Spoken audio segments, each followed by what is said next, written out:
All right, guys, hope you're all doing well. Welcome to the late night tournament. Tonight's going to be a Swiss single faction tournament, which means that the players will play one faction all the way through.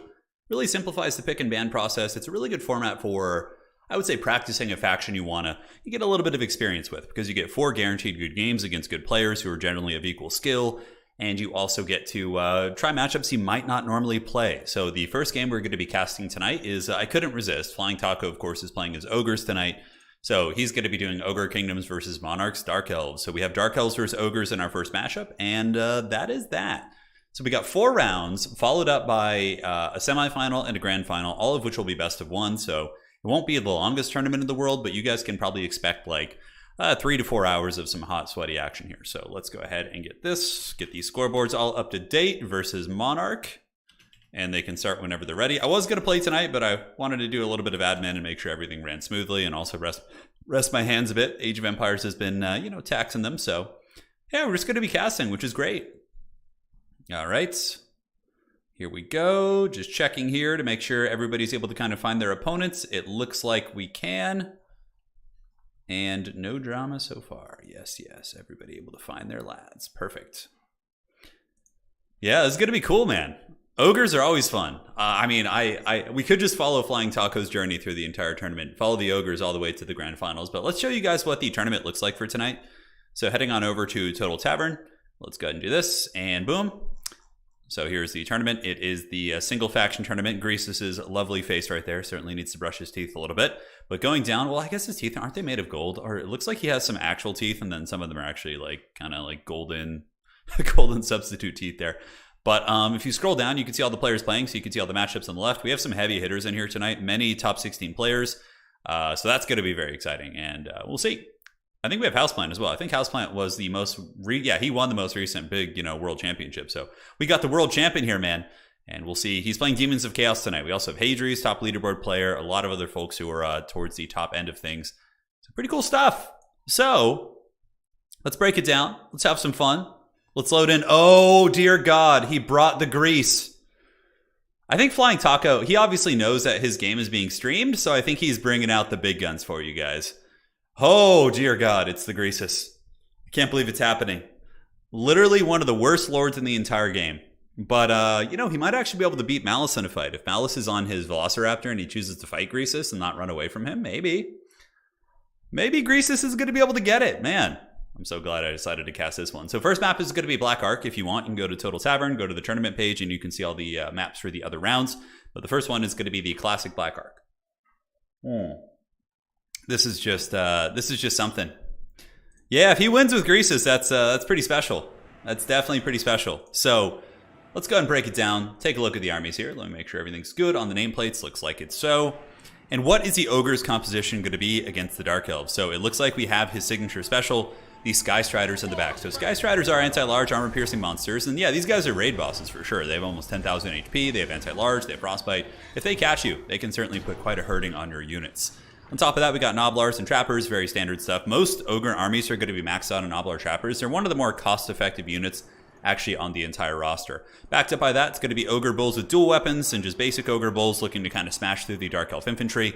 And on the backside, more Trappers. So yeah, the really expensive centerpiece is going to be the Sky Striders and then a bunch of Bulls and a Butcher of the Great Maw. And that's the problem with Greasus as well, right? He's not a caster, so when you bring him, you don't get like a cheap effective caster and your army's a little bit less wide, but we're going to see if Grease can, unleash the fury. Now for Monarch on the other side, it is going to be a Bleak Sword front line, which will get smashed pretty badly by the Ogres. They will kill the Noblars quicker, so if you're expecting like a Noblar heavy army comp with like Ogre shooting, there can be an argument made for the Bleak Swords, but typically, you're going to be seeing mostly anti-large things. But yeah, it is going to be Bleak Swords, Dark Shards in the back to shoot any big targets. Scourge Hunter Chariots are very good because they can run over Noblars, and their anti-large ballistas can shoot down the Ogre models. On the low ground, it's going to be your boy Malus Darkblade, backed up by Scourge Hunters, Spears, and more Bleak Swords. All right, guys. So the Grease train is here. How many of you guys in chat think that Greasus is going to be pulling out the W? Let me actually go ahead and put it up to a poll real quick here. So we'll do this since we have a little bit of time here. Start a poll. Grease win? Yes or no? All right. There you go. You guys can let me know. I'm curious what the people think. So Scourge on her Chariot, scooting up, getting ready to put some hurt onto just basic ogres. I wonder if they're going to be... They obviously want to shoot the Sky Striders. That would be the ideal target. This is big, expensive, armored unit that's super large, as a matter of fact. So the anti-large ballistas would do pretty good. Wow, look at that. So far, a substantial portion of you guys think that the Grease is going to win.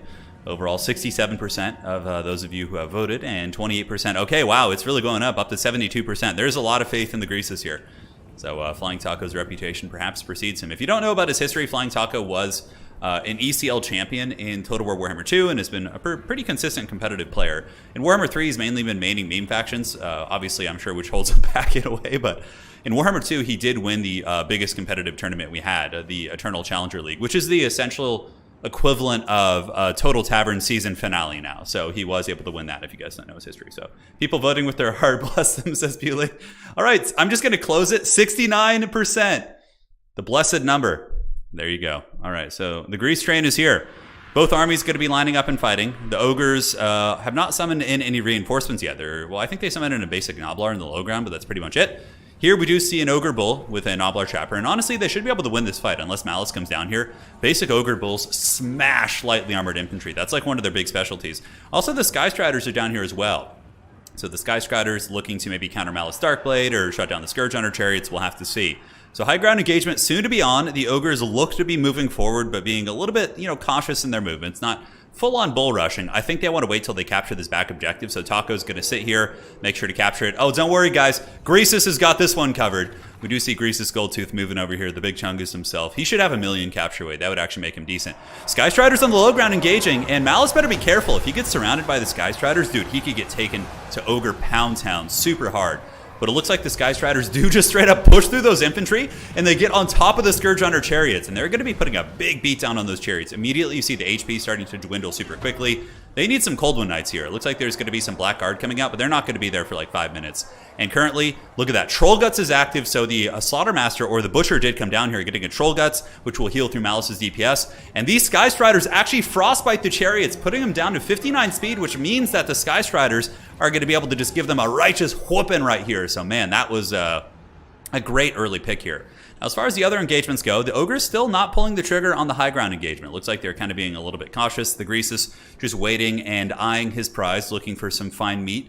And low ground objective is going to be captured by the Druki, though. The Dreadspear is doing a good job, and the Bleak Swords here, obviously, with Malus's support, able to fend off some of the Ogre Bulls.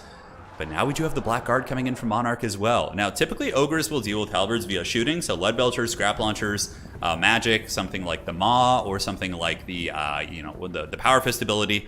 Those type of things can do really good damage against these, but otherwise, trying to fight them in melee can be very, very rough.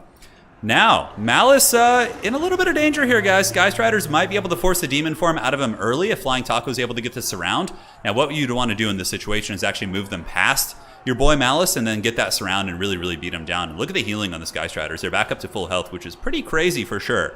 Now, on the other side, we do see more Noblars moving in. Bleak Swords will obviously dominate them in combat. I'm surprised the Ogres aren't being more aggressive on the high ground. I feel like they, with some Saber Tusks and movement patterns, they could get into the backfield and really shut down those Dark Shards, but we will see. This objective is being contested. Ogres getting a little bit of capture weight here. We do see the Noblar Trappers moving on, Saber Tusks and Sky Striders doing their jam. And Malus looks like he's trying to escape, but he's currently afflicted by the Frostbite, so his speed is only 48. Saber-Tusk Pack's going to be rushing in to fight against Dark Riders. They'll do okay there, for sure. Dark Riders, I don't know who would actually win in a straight-up fight. Probably the Saber-Tusks, just because they're 70 weapon strength. But overall, this is going to be a very favorable engagement for the Ogres until the Black Guard get here. When the Black Guard get here and they start to saturate in and get their anti-large attacks on some of the Saber-Tusks and some of the big Sky Striders, that's when things are going to be changing for sure. Now, high ground fighting is underway. We do see Dark Shard shooting in and breaking some of the Noblars. Greasus is rolling. He's getting around here. He's trying to get away from the Dark Shards. Oh my god, his turn speed is so bad. It takes him so long to turn.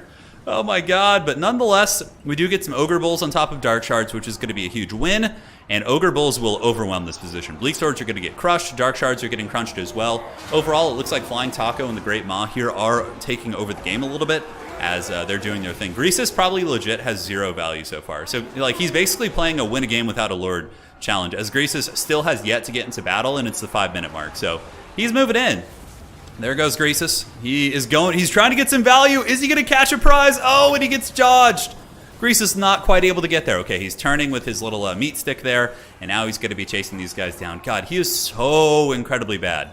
Low ground objective does get taken by the Druchii. Well played Monarch there, despite losing out on value. He does manage to secure the low ground objective via the Black Guard, but now Flying Taco is basically going to be completely abandoning the bottom objective until it's vulnerable again, and moving up to the high ground. This is a nice play as well. He does get his Lead Belchers. He just kind of summons them up, starts blasting into the old Black Guard, and like I said, this is how the Ogres usually deal with Halberds, because if you want to deal with elite Halberds in melee, it's pretty heavy attrition. It's very, very brutal, but the Lead Belchers themselves should do great damage, and you can see the Black Guard are rapidly losing models, and eventually they'll be buttered up enough that the Ogres might go for this. But Greasus is on his way, guys. He finally is up to maybe 5 value. Let's see, 55 value on the man. He's certainly making us eat our words, isn't he? In the backfield, looks like the Dark Elves are pretty routed. It's going to be a very tough win for the Druchii. They're pretty behind in value. We have 55 against 3.1.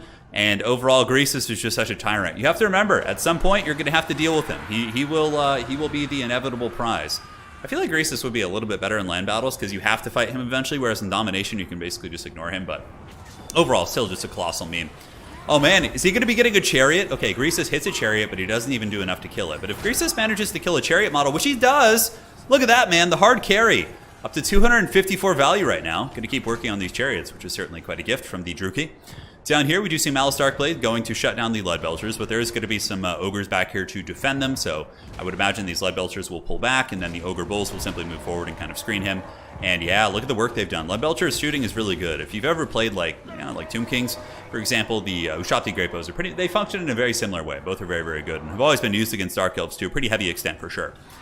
So Ogres do have the double cap, and I think they're on their way to a triple cap, 6.6 value at 3,300. That's a pretty big difference for sure. As we do see down here, the Halberd's able to fend off these Saber Tusks. Malus Darkblade just going to be surrounded. And now we got the Iron Guts coming out. Yeah, man. All the cool units. Iron Guts are basically great weapon ogres. There's obviously Man-Eaters, which just have good general armor piercing, but these guys are kind of a little bit more not cost efficient, but affordable, I should say. They only cost like just over 1,000, if not 1,000, I can't quite remember. But they'll have enough armor piercing to put some hurt on Malus. And you can see they're cutting through his 110 armor.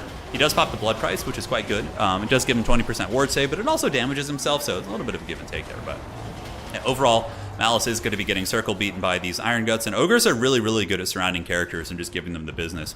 Greasus, in the meantime, is still moving about. I'm not quite sure where he went. Oh, man, okay.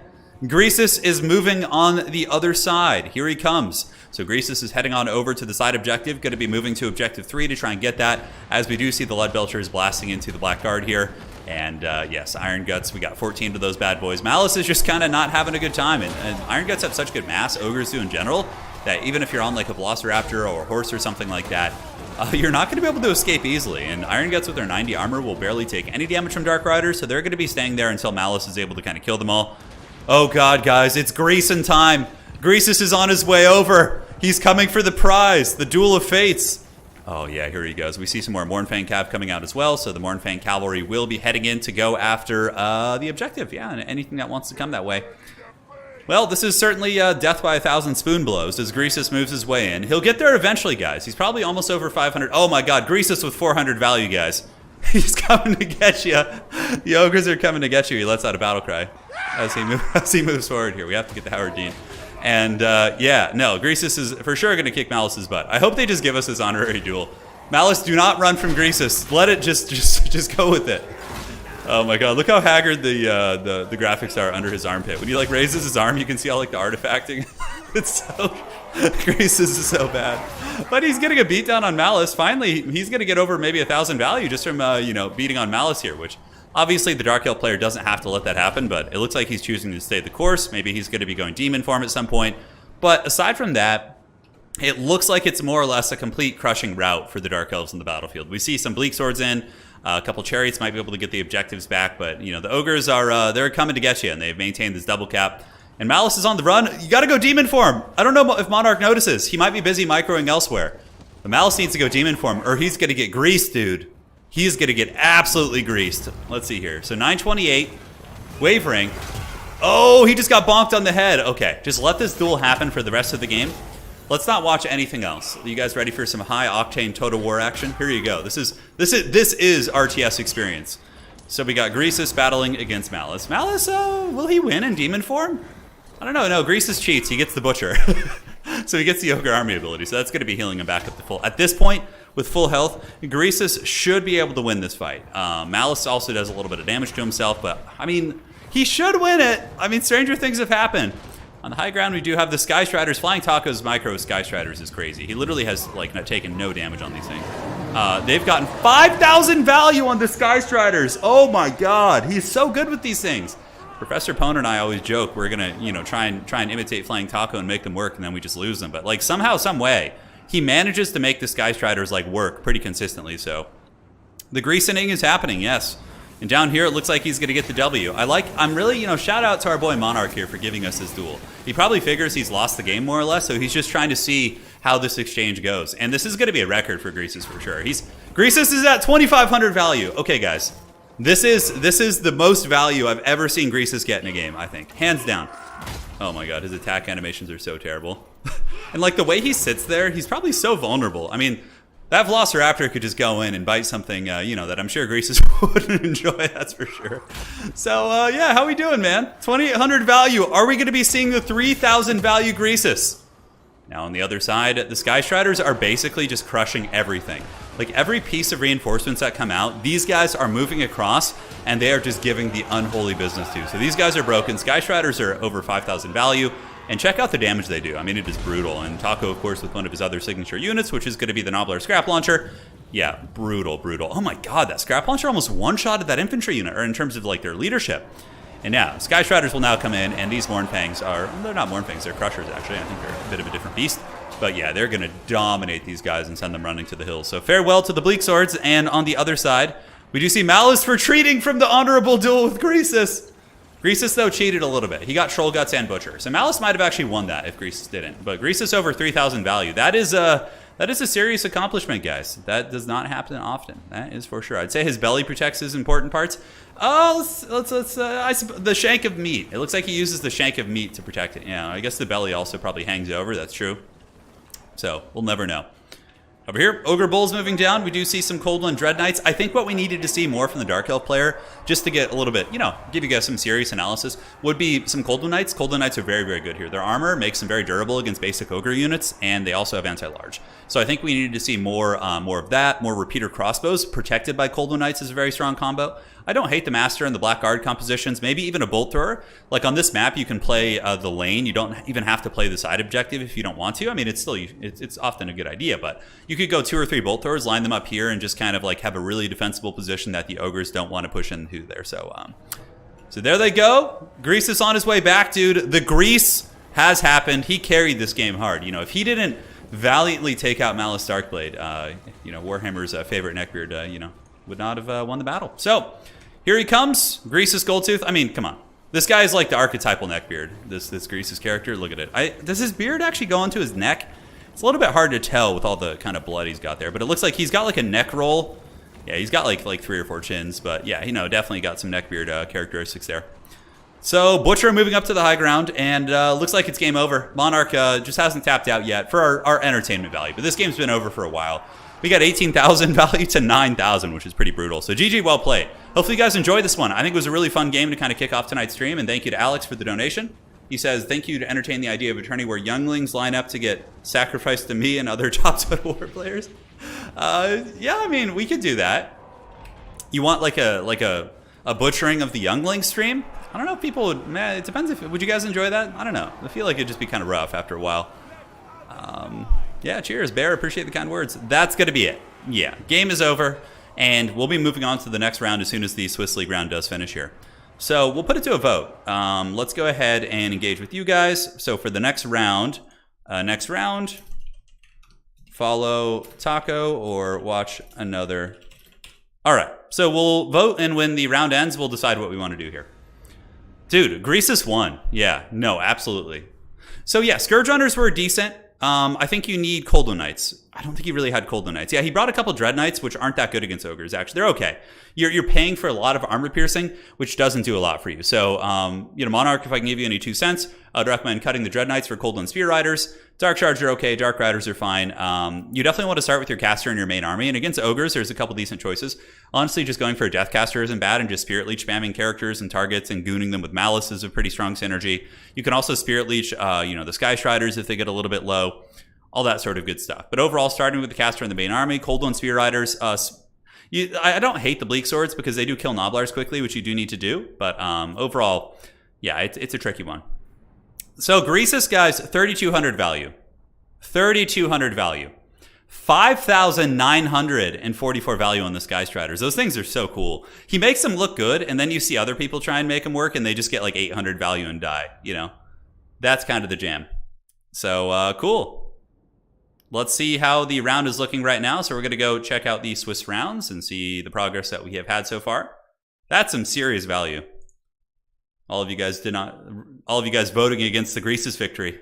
Yeah, it's again, Flying Taco is probably just more of an experienced player than Monarch, but if Taco can win against someone with equal experience with Greasus, that'd be pretty insane for sure. He is really good at Ogres. He beat my Empire the other day with him. I was pretty shocked. I was like, oh damn, Ogre's got some teeth. So scrolling down here. Let's go ahead and refresh this and see how the brackets are looking. We have a little bit of time to kind of chill out right now, so let's look down here and see. Yeah, so only 2 matches have finished. The third one just finished. A lot of them are going to be like borderline about to be done right now. So we'll be starting our next match in 15 minutes, pretty much at the latest, give or take. So we'll see how that all unfolds. And yeah, you can see these are all the games that are currently in progress right now. So as soon as one of those gets going, we will be good to go. All right. Nerf him. Yeah, I know. If Creative Assembly, if you're watching, I think you need to address Greasus. He's a little bit too strong. Clearly was very, very dominant in that engagement there. All right. Sounds good. I'm not going to be hard on this one. They're saying there's pretty much no way they'll make it. All right. No problem. I'll report you as winner. All right. So I just need to manually do a little bit of admin work here. Report someone. And let me just update this round. Perfect. 1 pro versus 2 beginners. And the 2 beginners get half the usual. Oh, so you're saying they each control half the army? The high level player would have a massive advantage. Yeah, because they would have a more cohesive strategy. The build would be cleaner. I don't think that would give any advantage to the beginner players, for sure. Looks like you guys want to follow the Ogres. And hey, even if we follow the Ogres for one more game, guys, then we won't follow them after that. We'll go watch another round, but you're also going to see a different matchup. It's not going to be Ogres versus Dark Elves again. So it will be a different matchup and on a different map and everything. So you guys get the idea. So all right, so let's do this. We'll do that. And perfect. Outstanding.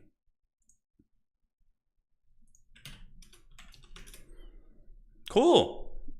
So that should have gone through. Yeah, Malus gave us the honorable fight. Monarch definitely took one for the team. Having Malus duel Greasus was very, very fun for sure. All right, so let's check this. Looks like we had someone drop. No problem. Very, very standard stuff. And cool, man. Life is good. Life is good. How you guys all doing tonight? Hope you're doing well. Love me a little bit of late night tournament action. Sorry for all of you guys in Europe watching the video back later. It's yeah, I've been staying up really late. Just like, working on random stuff and yeah, no, it's been tricky. I got to get back to the early morning schedule. Granted, this is cool because it gives folks in other time zones a chance to play. Like I know for the longest time, our poor Australian players almost never got a chance to play just because of the timing. So, at least we are getting that as well. But yeah, we're gonna do our best. What type of tournament is it? Oh, you're talking about the next AoE tournament? We're still voting on it. Yeah, we don't know what it's gonna be yet. But it looks like you guys want us to follow Taco. 1 pro versus 2 beginners with like 70. Yeah, if they had more gold, they would have a chance. If you gave beginners like an overwhelming amount of gold, they might be able to, not overwhelming, but even like, a little bit more, like you said, they might be able to get it. Turin, Flying Taco, Nurgle, and Kislev. Let's see the underdog factions. I know we have another really high level player playing Kislev today. I think Blood Penguin is. Blood Penguin was top 4 in the World Championship. So I will for sure check out a Blood Penguin game and see how that's going. Yeah, 100%. Greasus versus Grom, the duel of the... Greasus would actually beat Grom. Yeah, he would actually beat Grom. Yeah. Because Grom is an anti-infantry character, and he doesn't have like good armor piercing, and Greasus actually, for some reason, has a lot of armor on his wooden cart. I think he does, right? Wait, no, he doesn't. Greasus has low armor, doesn't he? Yeah, I think he does. Even still, Greasus would win. His dents are large, and if you're including all their items, like the Scepter of these Sky Titans and stuff, he would definitely put some hurt on that. Yeah, he would put some serious hurt on those guys. It's only 8:30? Yeah, what time zone are you, our Patriot? Are you, you're probably East Coast, I'm guessing? Somewhere over in that realm. Who won Worlds? Houseplant. Houseplant's playing tonight. He's playing Demons of Chaos, which have become actually surprisingly meta. A fair amount of people have been making him work, and it's pretty cool to see. All right, so I was tagged somewhere. Let me go see and make sure. Ah, thank you, Gunhound, for sharing the stream. I'm such a potato. Matter of fact, I better go. I better let people know I'm streaming. Shit, I'm so bad at this, dude. I'm so freaking terrible. All right, let's do that. I wanted to play tonight, but I also wanted to see different matchups. Because you know, if you just watch me play all night, you're only going to see one faction. Whereas like we get to show you multiple here. It's a Grease in time. All right, we'll title the stream announcement on the Twitter. It's Grease in time. All right, so checking in on the progress of the rounds, seeing how we're looking, and yeah, we're making good progress. We're almost there. So 1, 2, 3, 4, 5, 6 more, and then we will be going. So yeah, a lot of the matches are finishing. Obviously, some people take a little bit longer to pick, but they have another 15 minutes. That's basically the cutoff for the Swiss rounds. If somebody doesn't finish in 15 minutes, we get, you know, there's some sort of either a draw or neither of them get a win. Those type of things. Praying the rats make it. Also, Turin, imagine Greasus if he joined Nurgle. If Greasus joined Nurgle and like learned the lore of Nurgle, and he could like cast Nurgle spells, he wouldn't be the worst, because then he could at least like be a utility piece that can like cast spells and provide value from a distance. But the problem is he has to like catch you, and with his turn speed and his weird attack animations, and just there's so many things that are just so bad with him. There's so many things. Turn, think Old World will end up being resin or plastic kits? I think it'll be plastic. I hope it's plastic. Yeah, I have a feeling it will be. I mean, I don't know. What are they doing with like Horus Heresy now? Aren't the new Horus Heresy kits mostly plastic? I mean, resin is just such a annoying material to work with, in my experience. I really hope it's plastic kits, because Warhammer Fantasy's like 8th edition models were mostly plastic. Yeah, so I would imagine they would want to continue with that. What's the meta with Demons of Chaos? There's a combination of things. You know, Be'lakor, Plague Bearers plus Be'lakor, Plague Bearers, and Tzeentch Demons is usually, I would say, the most meta Demons of Chaos is going to be Be'lakor, it's going to be Plague Bearers, and it's going to be Tzeentch Demons, like pinks and blues. That's like really good meta. Hadri says, my ISP decided to screw me today, so unplayable lag forced me to drop, sending all my energy to Taco now. Hey, Hadri's, no worries, brother. If somebody else drops Hadri's later on and you want to jump back in and get some games in or something, let me know. If your internet calms down, so no problem. Yeah, I think Horus Heresy is all plastic now. That's good. The new Horus Heresy is, yeah, because I really I hate working with resin models, man. It's like you have to like wash them with like soap, and it's like they're just I don't like the material. I don't know, like I'm sure that by the time you get the resin, it's not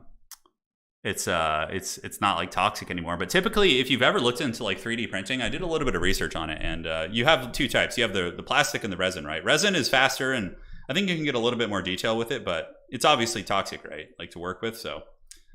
Yeah, and the plastic is a little bit safer. So I would rather just, you know, have plastic in my house and, you know, that resin stuff. Your feelings on the Old World taking place at a different point in the Old World timeline? I don't hate it. Like, I would rather it had taken place and just been a reboot and they just continued the story in our existing timeline. But I honestly think it's fine.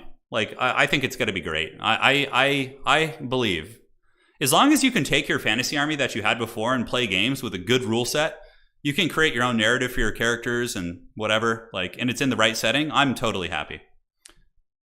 Genuine, thank you. Just wanted to say thank you for the community and what you do, man. Go High Elves. High Elves, do we have anybody playing them tonight? Let me check. What changed? The Lizardmen are all of a sudden decent? People just learn how to play them, you know?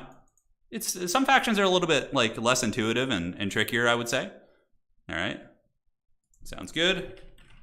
Thank you for the update, Gunhound. Appreciate it. And once again, we will check in with the players. Sorry for this format has a little bit more downtime in between games, but it's all good. We could just hang out and chat. Okay, so there's literally only a couple games left. We have 1, 2, 3, 4. Yeah, there's 4 games going down here. And yes, then we'll be starting our next round in just a second. All right, perfect. And there we go. Do I play Age of Sigmar? I have played it before.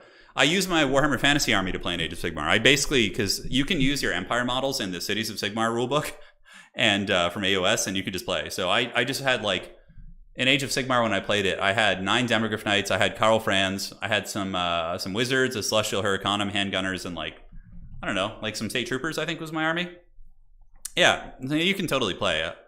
Because in the Age of Sigmar rulebook, it says you're allowed to use square bases, I think. Granted, you have to like, measure, and it kind of messes with the measuring, but if you're just playing amongst friends, who cares? Sebastian, thanks for becoming a member. Greatly appreciate it. Welcome to the Dukes of Haggard, my friend. How do you play lizards? They're one of my weaker factions. I actually don't know what the meta is with them, but typically, I mean, just very wide with Sars and Skinks, and Chameleon Skink seems very strong. Yeah. Pwn, how'd your game go, by the way? Did you win your first match? We could watch a dreaded Pwn game at some point. Let's see how he's doing. Oh yeah, Pwn was able to win. Look at that, the Pwn dog. Do I still get that Greasus model? Are you talking about your avatar, Flying Taco? Usually, if you win, if you get to the top 4 tonight, Flying Taco, and you win a game with Greasus in the top 4, then you will get a custom Greasus avatar on the website. Yeah, I will make it for you by hand. And if you were to win a faction war with Ogre Kingdoms, we will literally 3D print you a Greasus model and paint it for you. Yeah, but that's how it goes. My sword masters are the same height as Lumineth Blade Lords. Yeah, totally interchangeable. Yes. Because, if you get to the top 4, you're going to be playing another competitive player. And then if you win with Greasus, that's when you get it. Yeah, you say brilliant. Pone says it was a very, very close game. Yeah, so we, for the most recent faction war, we had Charix win the faction war with the Wood Elves, actually, which was super cool. And so he's getting a custom painted Waywatcher mini that my wife is going to be painting. And then also Alfredinho, for having such an amazing showing, we're also going to give him a Demogryph Knight painted. So he's getting a Demogryph, and the first place player is getting, and they're going to be on like a little trophy base. So the wife and I will probably like 3D print a base for them and make like a little bit of a trophy stand, and then we'll send it out to them. So as long as we can send it to their, I'm pretty sure, I think Charix is in Poland and Alfredinho's French, so we should be able to send those out, no problem. All right, just refreshing here. F-bot, I'm on Empire today. Wanted to shoot some stuff. Yeah, Empire's really fun. All right, looks like everybody's done, guys. We're going to be advancing on to the next round. All right, so let me just go ahead and tag everybody. All right, so round is done. Round is done. Stand by. And here we go. Thank you so much, Houseplant, for the update. Greatly appreciate you, brother. And now let us go ahead and advance the Swiss League. Here we go. So the league has advanced. We have our next round of matchups. And everybody is good to go. All right, here, matches. Next round is live. Round 2 is live. From here, I won't mass tag players for next rounds, so keep an eye. All right, cool. So round 2 has begun. Flying Taco versus Sandwich. Oh man, I wonder what he's going to be playing. That should be quite interesting. Cool. We got matched again. There you go. Works out great. And let me see if FPod got his score properly. Did he get a score? Oh, okay. I need to update his score. Okay.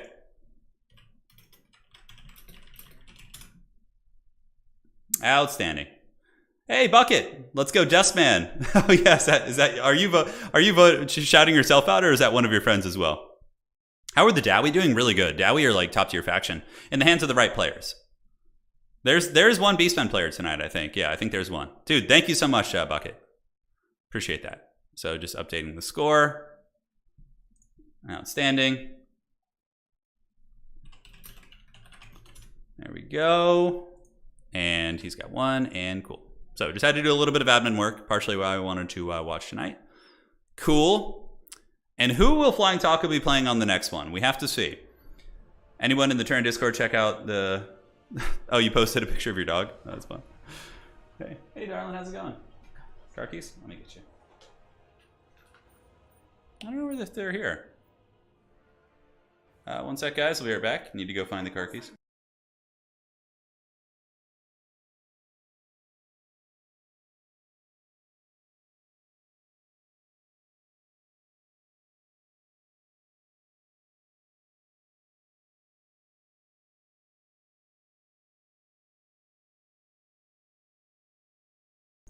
All right, guys, I'm back.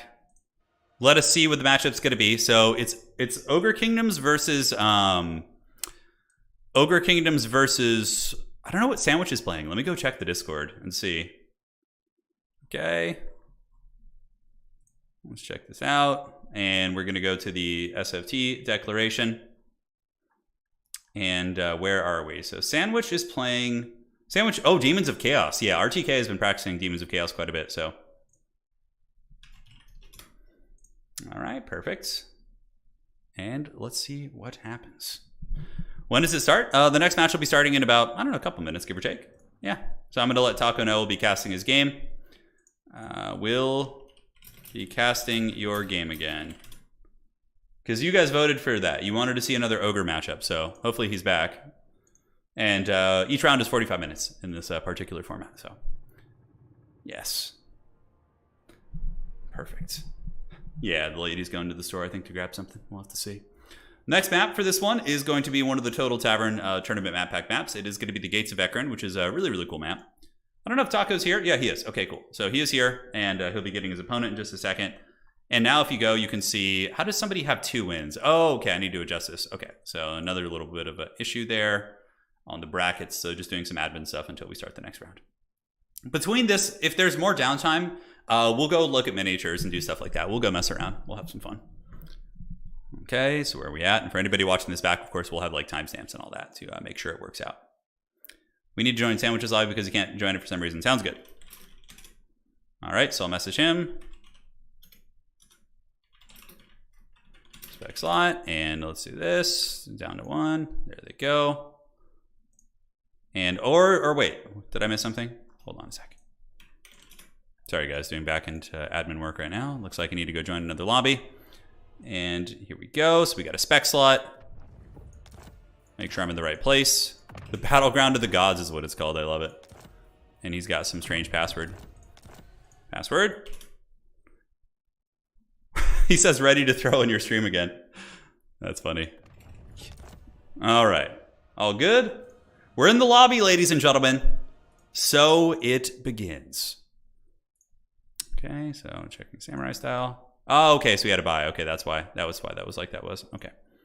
So Samurai Style, I need to re-update his score. And go back to 2. All right, we're all set. Are the dwarves in this tournament? I think we have 1 or 2 dwarf players playing. I mean, we had 30 people playing, so the odds of, every faction being represented are somewhat decent. Well, not every faction, but, the majority of them. So this is going to be Demons of Chaos versus Ogre Kingdom. So going to a bit of a Warhammer 3 duel here. Let's go ahead and get the nameplate set up and switched up. So we got Sandwich. Very, very strong player. Both of them are. And we can get rid of these since we don't need to keep track of the score in a best of 1 series. And there you have it. Yeah, I was pretty tempted to start a World Leaders army. I have a Death Guard army. I have a Chaos Space Marines army. I'm really not happy with the paint scheme I did for the Chaos Space Marines. It's okay. Like, they don't look bad. I actually legit thought about like selling them and just getting a World Eaters army with the money that I made, but we'll have to see. I figure it'll be a good idea to hold on to as many armies as possible for when eventually I start a tabletop channel. I'd like to see the great, hey, Lagamas, thank you. Yeah, man, that's going to be crazy. I wonder when Creative Assembly will eventually add Nagash to the game. That would be pretty rad.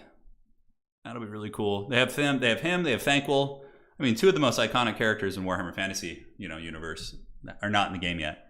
Who else that is like super, super definitive and like iconic in Warhammer Fantasy has yet to be added? Yeah, let me know. Is there anyone I'm missing? You have Nagash, you have Thankful. Thankful's a big one. I'm surprised we haven't had Thankful yet, but understandably, they'll probably bring him in with like Storm Fiends, and I wonder if they'll add Storm Fiends and Vermin Lords. Yeah, be kind of cool. What color scheme should I do for my proxy greatswords? It depends on what you're looking like. You want them to be what the rest of your army is, right?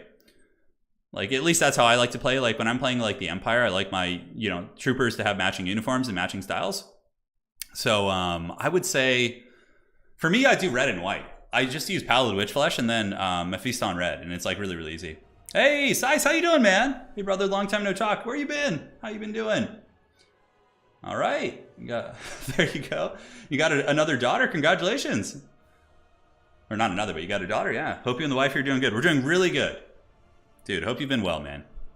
Hope you've been well. Have you been getting like crazy storms out there as well? It's weird. We're getting like just chain like rainstorms and whatnot out here. Yeah. Let's see. So who do we say we're missing? Kurt Hellborg. Yeah, Neferata as well. Yeah. Yeah, Caribou colors are cool. Hey, Size. Thank you again, man. Hope you're doing good, brother. They'll be starting any minute here. Sorry for the downtime. This format has a little bit more downtime, but it's cool because you get to, you know, everyone gets a chance to play multiple matches, which is nice. So, okay. Very neat. Oh, the Ogre Kingdoms are switching their schemes up. Hold on. I'm just going to look at the builds. I have to. Oh, my God. Oh, my God. Oh, no. Oh, no. Wow, you guys are in for a treat. I must admit. This is going to be something. This build is truly a thing of magic. Arbal the Undefeated. Doesn't he have some flavor text in some of the screens when you're like loading in? Yeah, he does. It's such a shame that Dawn of War 3 sucked. I mean, I honestly had some fun with the game, but it just the fact that it was abandoned so quickly. Yeah. Like, we could have gotten, like, what, Necrons added in there, and I know they teased them, and then, like, Chaos and stuff, but I actually, when Dawn of War 3 first came out, like, it wasn't amazing, but I had fun with it. There was some, like, weird immersion things, like when you have, like, a guy in, like, full Terminator plate doing, like, a somersault front flip and then hammering something. That was super haggard. You guys remember the Gabriel Angelos front flips with the Thunder Hammer? Yeah, Elspeth von Draken. Yeah, that'd be pretty cool as well. I'd be down for the Empire to get another caster lord outside of Balthazar Gel. That would be really fun. Who do you guys think is, what do you think the lords are going to be? So let us know who you think it's going to be for Sandwich and who you think it's going to be for Chaco. Yeah, the fan base was merciless. Yeah, that's true. I don't think it sold well either, which is a shame. I had some good times in Dawn of War 3. I remember when it first came out. I was really excited. I was like hyped about like upcoming DLCs we could get. I was like, oh man, if we get like the Necrons or Chaos, like I would be really interested to kind of see how the meta develops. But yeah, it's a bit of a shame. Yeah, Dawn of War is definitely like Warhammer is such a good game like for an RTS, and it's just it's so hard to get it right. Like Creative Assembly, you know, definitely has made Warhammer Fantasy a solid at least RTS experience for me. But yeah, like Warhammer 40k, I don't know if like, yeah, aside from the early Dawn of War games, Dawn of War 2 is really fun. I really enjoyed Dawn of War 2. I definitely enjoy it. Battle of the Cultural Sandwiches. I like that. We got the sandwich versus the taco. Whose culture shall win? Okay, we got some Greasus predictions. Yeah, there you go. I am looking forward to Company of Heroes 3. As a matter of fact, I will be covering it, so pretty hyped for that. Pretty hyped. So for 2023, I made a video about it, but we can talk about it a little bit. We'll be doing not Dawn of War, I was going to say Total War Warhammer. We'll be doing Stormgate, Company of Heroes 3. I think I'll actually maybe cover Homeworld as well. And obviously we'll keep doing Age of Empires, Warcraft 3, all that kind of stuff. But Homeworld's Dawn of War, not Dawn of War. Why do I keep saying Dawn of War? I have like Relic in my mind, but yeah, Company of Heroes will be quite a bit of fun. Yeah, tacos are kind of sandwiches, aren't they? A little bit. Yeah, just kind of folded differently. Okay, perfect. Let's see what happens. Sandwich taking his time. I'm gonna have to message him about the time if he we'll give him like another minute or two. But we gotta keep it moving. 5:45. I guess we're only like 2 minutes into the next round. Okay, there he goes. Perfect. So the battle is on, ladies and gentlemen. Green Ulgor, you think really? It's definitely going to be Bellicor. Greasus Goldtooth versus Bellicor. We have one of the strongest, most powerful legendary characters in the game, facing off against one of the most dogshit characters in the game. Yes, it's time. Hey Finch, I've been creeping for years on your videos. I felt it was time to tribute, and thanks. Make a tribute. Thank you, bro, for all the content. Thank you. Thank you. I really do appreciate that. And more good times coming, man. It's going to be a fun year. We're going to be covering a ton of new games, and obviously continuing, Sigmar's Total War here. Life's going to be good. Thank you so much, Finch. I really do appreciate that. Have you watched the whole video about Company of... no, I haven't, Christian. I haven't seen that. Yeah, Homeworld 3 should be interesting. I never played the original, so it's going to be kind of a bit of a learning experience for me, but... Here we go, man. Look, he's waving. I love it. You guys want to vote on the Grease again? Let's see. Let's see what you guys think. All right, so start a poll. Grease win. All right, there you go. Are you guys going to doubt Greasus once again? Now, remember, Sandwich is a very, very strong tournament player. So this is certainly going to be Greasus's biggest challenge that he has ever faced. So on the other side for the Ogres, it's a very similar build. We have Noblars in the front, but more Trappers. So Trappers with their little ninja stars and the weird Mortis engine effect they have can actually trade super well. It's pretty trippy. So they have Noblar traps, which last for 20 seconds. So basically when they get in a melee with you, they slow you down, and they also do a little bit of perpetual damage, which is actually like a really strong Mortis engine. 12 to 25 is quite solid for sure. So on top of that, we do have Ogre Bulls. We have a Butcher of the Great Maw. It is going to be Greasus Goldtooth, and of course Flying Taco would not leave home without his boys. He's got the Sky Striders, which you would think they do magic damage. They literally have like giant glowing blue blades, but they do not have the magic damage to help kill the demons. Now, for your boy Sandwich here, proudly representing RTK, he's going to be coming in with the very sweaty Lord. It's going to be Bellicor with the Enfeebling Foe, Withering, so just the 2 debuffs, and not bad. Luring Armor for the Pink Fire and Zinchian shooting is quite good, and this is good for dueling, so he's probably going to be using Enfeebling Foe on Greasus. On top of that, it's going to be Plague Bears, and some of you guys had asked just a minute ago, what is the meta for the Demons of Chaos? Well, you're seeing it right here. It's Plague Bears backed up by Tzeentch Demons, and then you use Khorne Fleshhounds and Screamers. That is basically the meta for those bad boys. And sometimes you'll see Seekers of Slaanesh as a utility piece. So it would appear that 68% of you guys think Greasus is going to win. And this is, you know, as far as maps go, this is certainly one of the better ones for Greasus. He can just move right up and sit on, you know, the opponent's enemy objective, right? And it kind of lets him be useful because somebody has to come and deal with him. So, yeah, I thought it would be a Firebelly, but with Greasus and also the Sky Striders, not having Butcher is just too much of a liability. Granted, I think Flying Taco might have a Firebelly in reserve, perhaps, because he only has Troll Guts. That's all he brought, right? So there's not going to be any other Witchcraft there. So I suspect maybe there's going to be a Firebelly in reserve. Not with Flaming Sword of Ruin, but probably at least Burning Head, which is super, super good against demons. So Flying Taco is going to be yielding the side objective, which is probably smart considering the demons have Screamers and they have Fleshhounds. Trying to play like a more mobile, dynamic game against them is going to be pretty bad for you. So Greasus just moving up, and it looks like Bellicor is thinking about landing here and attacking some of the Noblars. He's like flying over, he's eyeing them. Currently, they're discouraged. Their leadership is a little bit lower as literally this giant, terrifying demon prince flies over their head. And Taco's going to be moving out with the Sky Striders, looking to hunt down Bellicor. The rest of the army's moving up. Noblar Trappers heading to the home objective here of the demons. The Trappers are really the MVPs. They can do some serious work.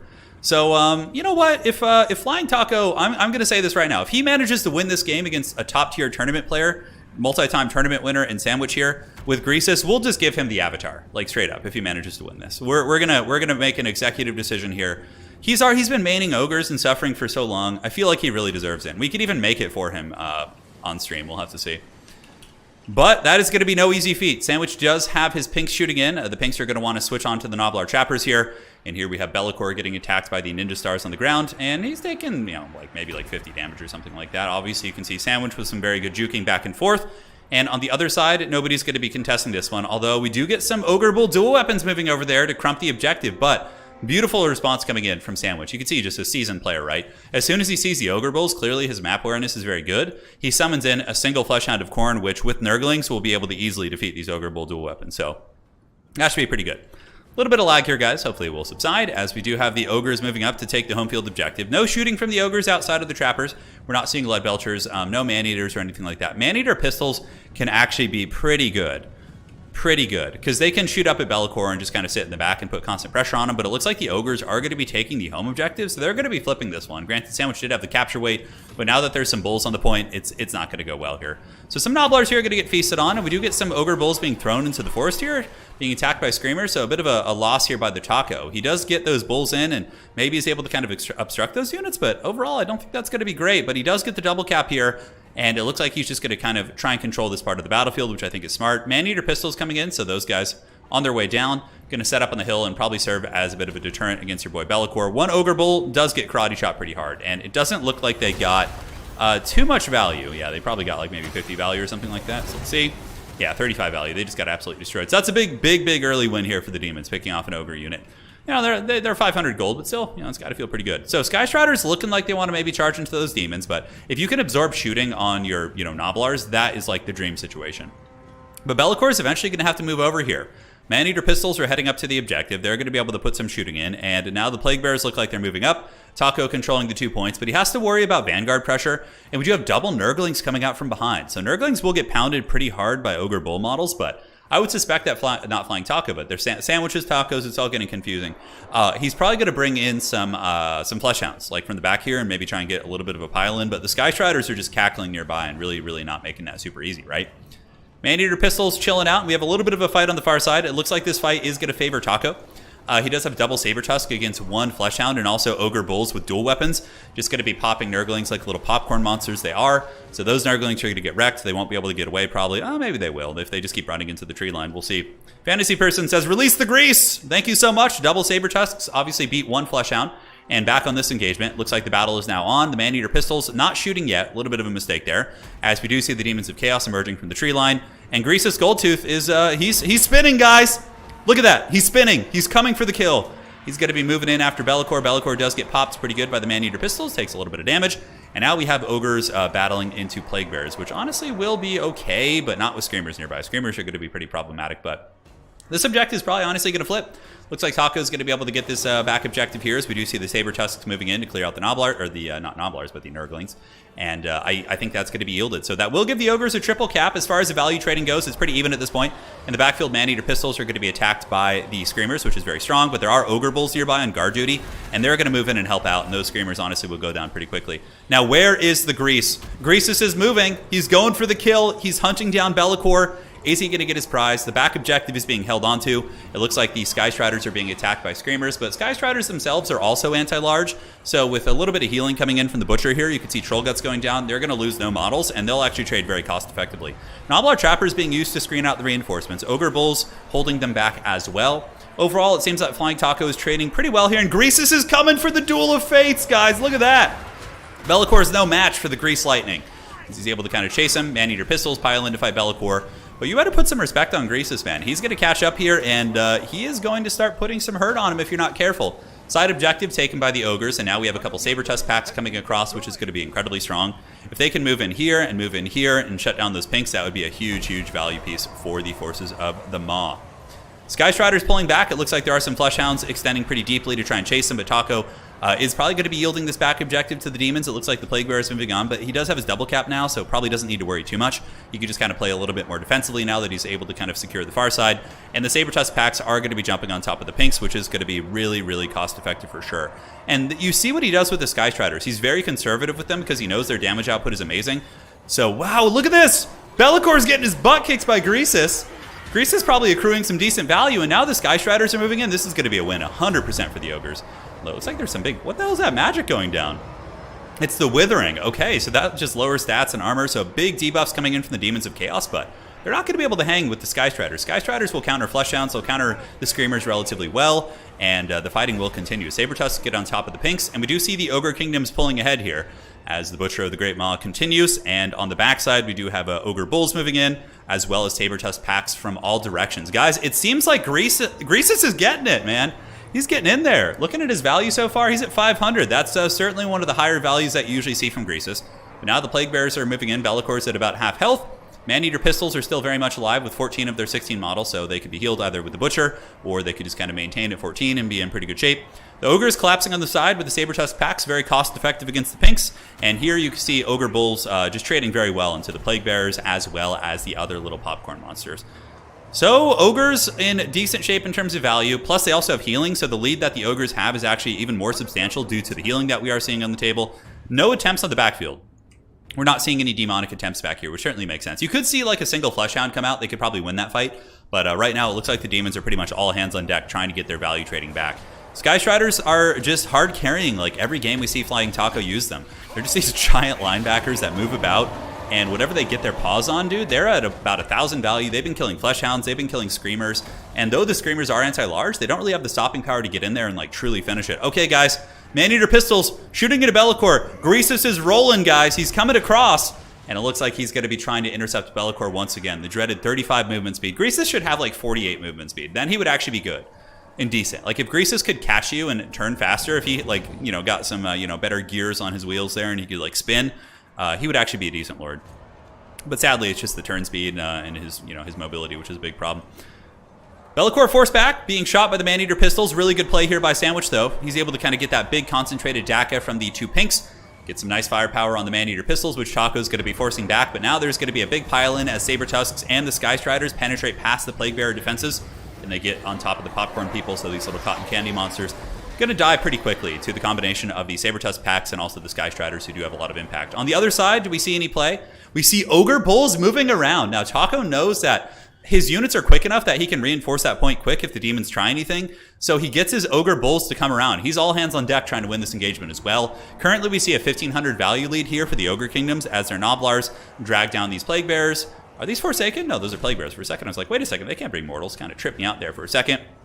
But we do see the old Sky Striders pulling back. Troll Guts, once again, mitigating so much of the Demon's focus fire. They've been putting a ton of effort into trying to kill the Sky Striders, but it is no easy feat when Taco's controlling them. Greasus just kind of chilling in the Shadow Realm. He's just AFK back here. Oh, man. Spin to win, as Gunhound said in chat. Here he comes. He's got his little meat stick or meat shank, and he's going to be coming across. Looks like the side objective is going to be attempted robbery here. Is Flying Taco going to respond to this? We do see some Fleshhounds moving to the point.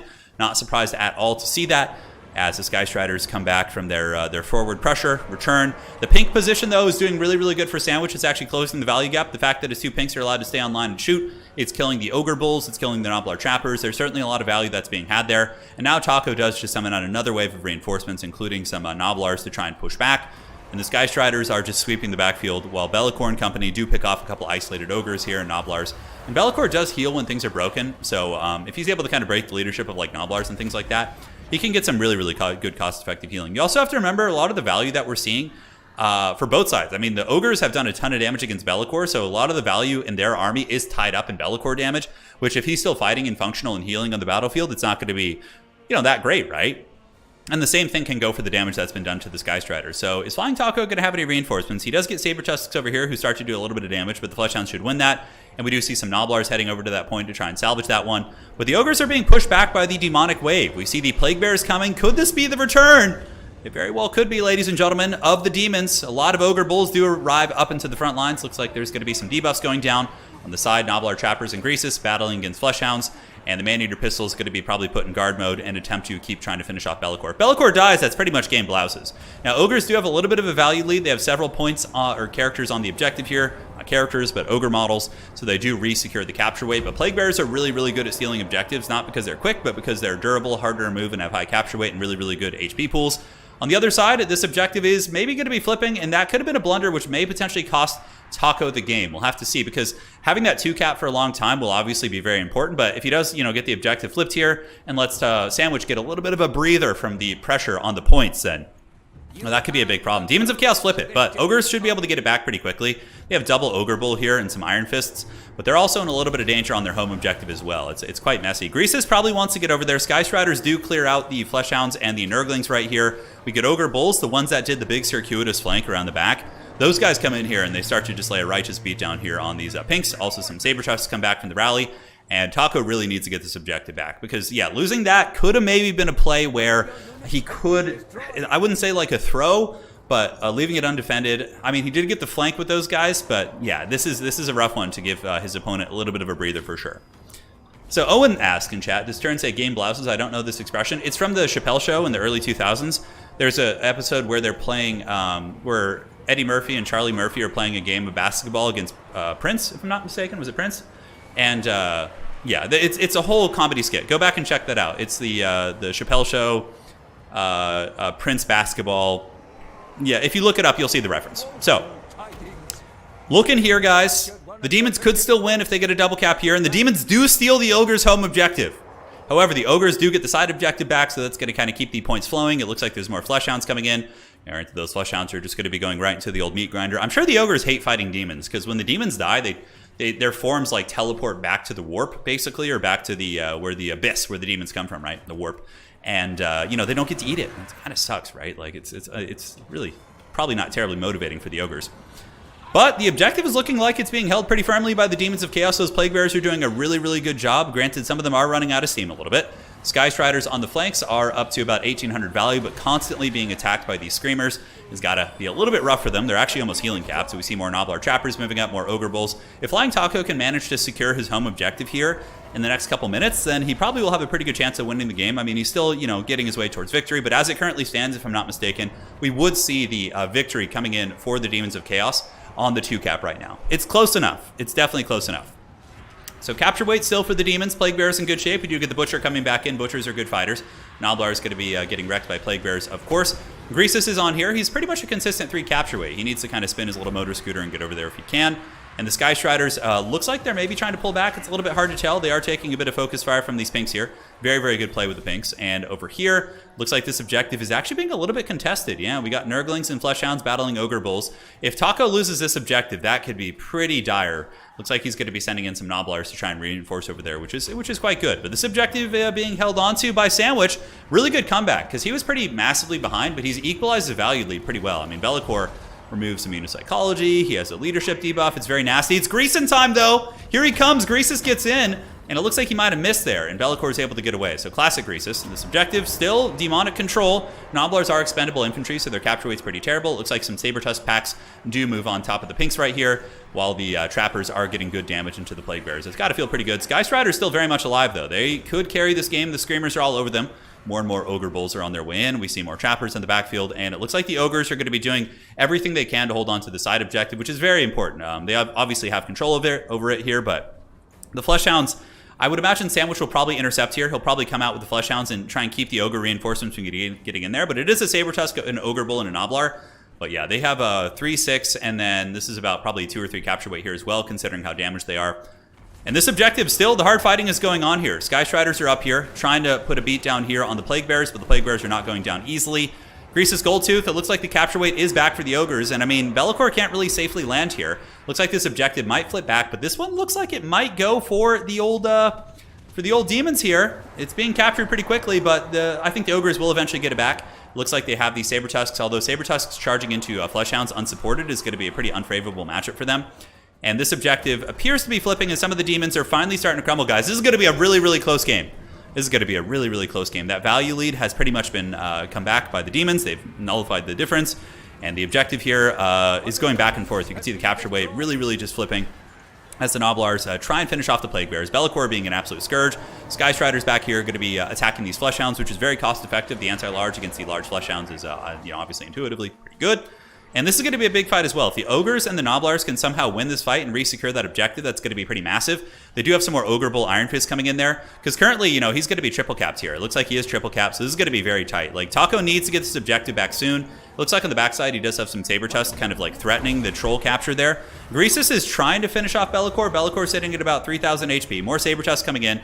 Sky Striders and company here clearing out and doing very, very good, but they need that capture weight like really, really soon. And this objective's like capture is just going back and forth. This is a great play by Sandwich here, guys. He's got the Nurgling sitting right here and just holding on to that point. And we do see the Saber-Tusk maybe going to go over there and start nibbling on them. But the Ogres do get the capture weight back, and they are going to be capturing the side objective as well. More Fleshhounds coming in, though, but Ogres with Nobblar stacked on top of them should be able to win that. And we see some more Nobblar reinforcements coming out to buffer off the Fleshhounds. And yeah, that's pretty good capture weight here. It's about 5 and 2 against a little bit less here. You could see, very, very good fundamentals by parking those Fleshhounds on the objective to mitigate some of that. And those Ogres need to get the counter charge, because the Fleshhounds might be able to win if they get the full correct charges. So the home objective is going to be going to the Ogres, but the Demons of Chaos have passed them, ladies and gentlemen.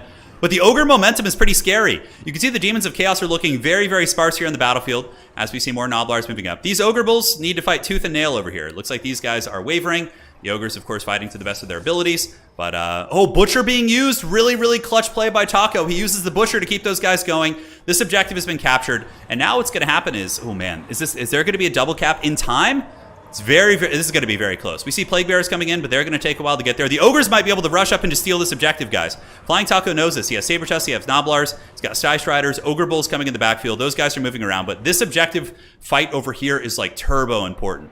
And these Ogre Bulls, their leadership is very precarious as the Fleshhounds start to win that fight. But I don't know, man. I think the Demons of Chaos have enough of a point lead where they're probably going to get it. Sandwich was ahead for quite some time. And the Ogres are coming to get you a little bit. It could be a very, very tight situation, but The Sky Striders might need to move over to Objective 3 to help. I don't know if they have enough time for that, honestly. The Demons have like no capture weight here. They do have these Plague Bears moving up here. Demons are definitely running out of gas, but they were able to get that value. Now Flying Taco has pulled the value back, which was, you know, Sandwich was throwing value to try and get capture weight, and it certainly worked out. We see Nurglings moving. This objective could be flipping. It's currently 1,300 here as the Ogres desperately fight on the side point. Are they going to get anything else here? It looks like it's more Ogre Bulls, and the Noblars get eaten by the Fleshhounds. We see the Cornhounds just being such a big, big MVP here. This objective could flip. The Demons are really slow. Does Taco have a Dismember? That would be pretty massive. It looks like the Sky Strider is going to be parking on the objective here, and they're going to be trying to keep these guys off. It looks like they're going to be charging down here. They need to keep those Plague Bears off the objective. If he doesn't capture this, he loses, guaranteed. He needs to keep the Plague Bears off. He needs to charge with the Sky Striders. Looks like these Saber-Tusks are going to be rushing in to try and block them back, and they do knock them back pretty well, and the objective is going to be flipping for the Ogres right now. Granted, I don't know if he has enough time, guys. It's going to be super, super tight. It's going to be super tight. Ogres fighting hard on this side. Saber-Tusks and Ogre Bulls, they might be able to flip this objective as well. This is an epic game. Just crazy stuff. Plague Bears are here, but the Ogres have enough models now. They have these high capture weight Ogres. Greasus time is coming, but you got to be careful. These Nurglings could steal this back objective, depending on how long the game goes here. 1,400 to 1,285, ladies and gentlemen, but it looks like the Ogres are getting the momentum on this side as well. So the Ogre Bulls crushing through these guys. This objective is going to be flipping for the Ogres. They have a lot of capture weight here. It's going to be quick. And I think the Ogres will be able to get the W. Granted, that back objective, man. Maybe you got to leave Greasus back here. This objective's flipping. Those Nurglings have a lot of capture weight. Sky Striders need to move back there. Taco needs to pay attention to this. He really, really needs to. Because that back objective flipping like that could potentially lose him the game if he's not careful. Ogres do need all three. That's correct. So you got the Ogre Bulls, they got the Saber-Tusks, they're up on the point, they have a lot of capture weight here. We see desperate Fleshhounds being sent in to try and just mitigate the capture weight and maybe push some of the Ogres off. But they have enough capture weight here, but he needs to get back and not lose his home objective, guys. Oh my god, that would be a colossal throw. That would be a colossal throw if he loses this back point. Sky Strider's going to try and kill the Nurglings. We see some Ogre Bulls coming in, but this is very shady. So the Nurglings do take quite a bit of damage from the charge.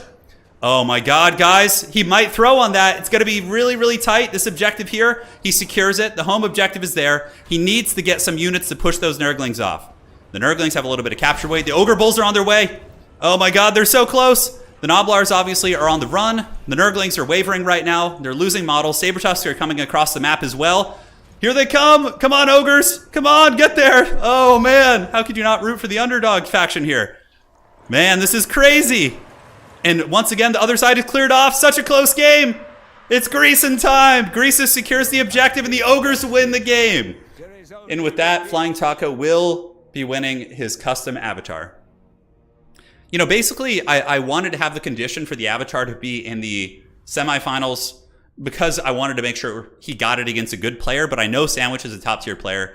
So, Flying Taco is going to be unlocking his custom Greasus avatar, guys. He got it. He's done it. Sky Striders with 3,000 value. Oh my god. The dreaded Ogres.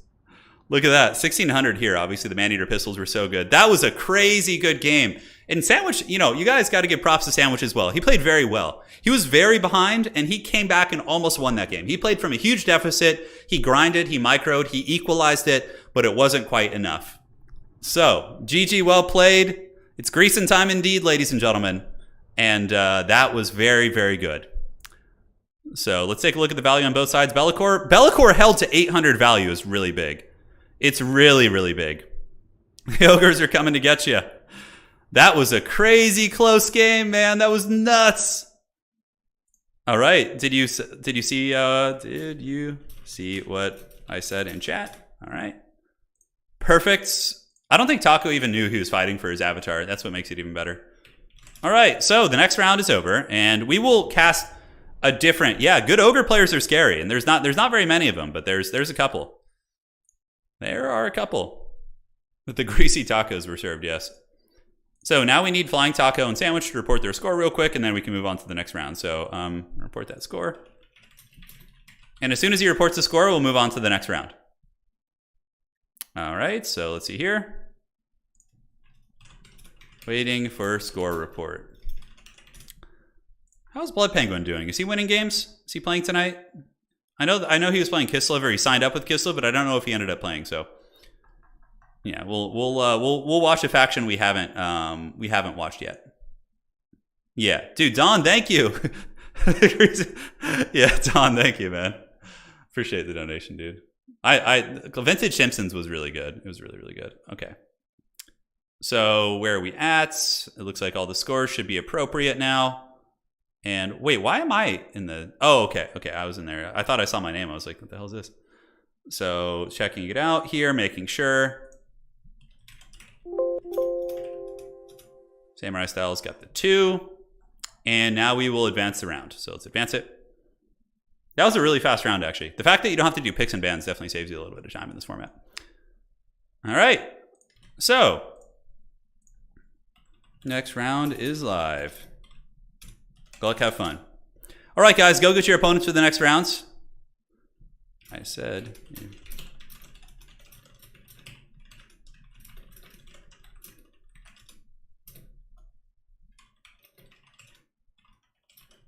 I'm telling Taco about his prize right now. Yeah. He didn't know. He had no idea. He wasn't listening to the stream, so... yeah. Houseplant gets a buy there, which is... Yep, so Houseplant gets a buy. No problem. And then we will we'll play. Yeah, very good. Dude, that was a crazy game. That was a really, really crazy game. So who do we want to cast next? All right, perfect. He's just sending me Shrek emojis or Shrek memes. That's pretty good. You gotta love it. All right. He's hyped on it. He's hyped on it.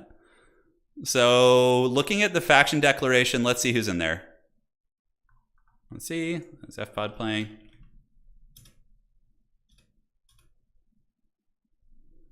What the hell? Yes, I will switch it. I don't know why we had that. So 1 second, I need to just switch a couple players. So, all right. So let me find somebody else with 2. FPod has 1 right now, and we need to switch him with Rhino. Yeah, we'll switch him with Rhino Hunt. Okay, so let's do this and do this. All right, so Rhino Hunt is in here. Rhino? Who's Rhino? Who's this Rhino gentleman? Okay, guys, just doing a little bit of admin stuff here. So he's currently at 1, and Rhino will be there as well. Okay. Sorry, guys, a little bit of an admin delay there.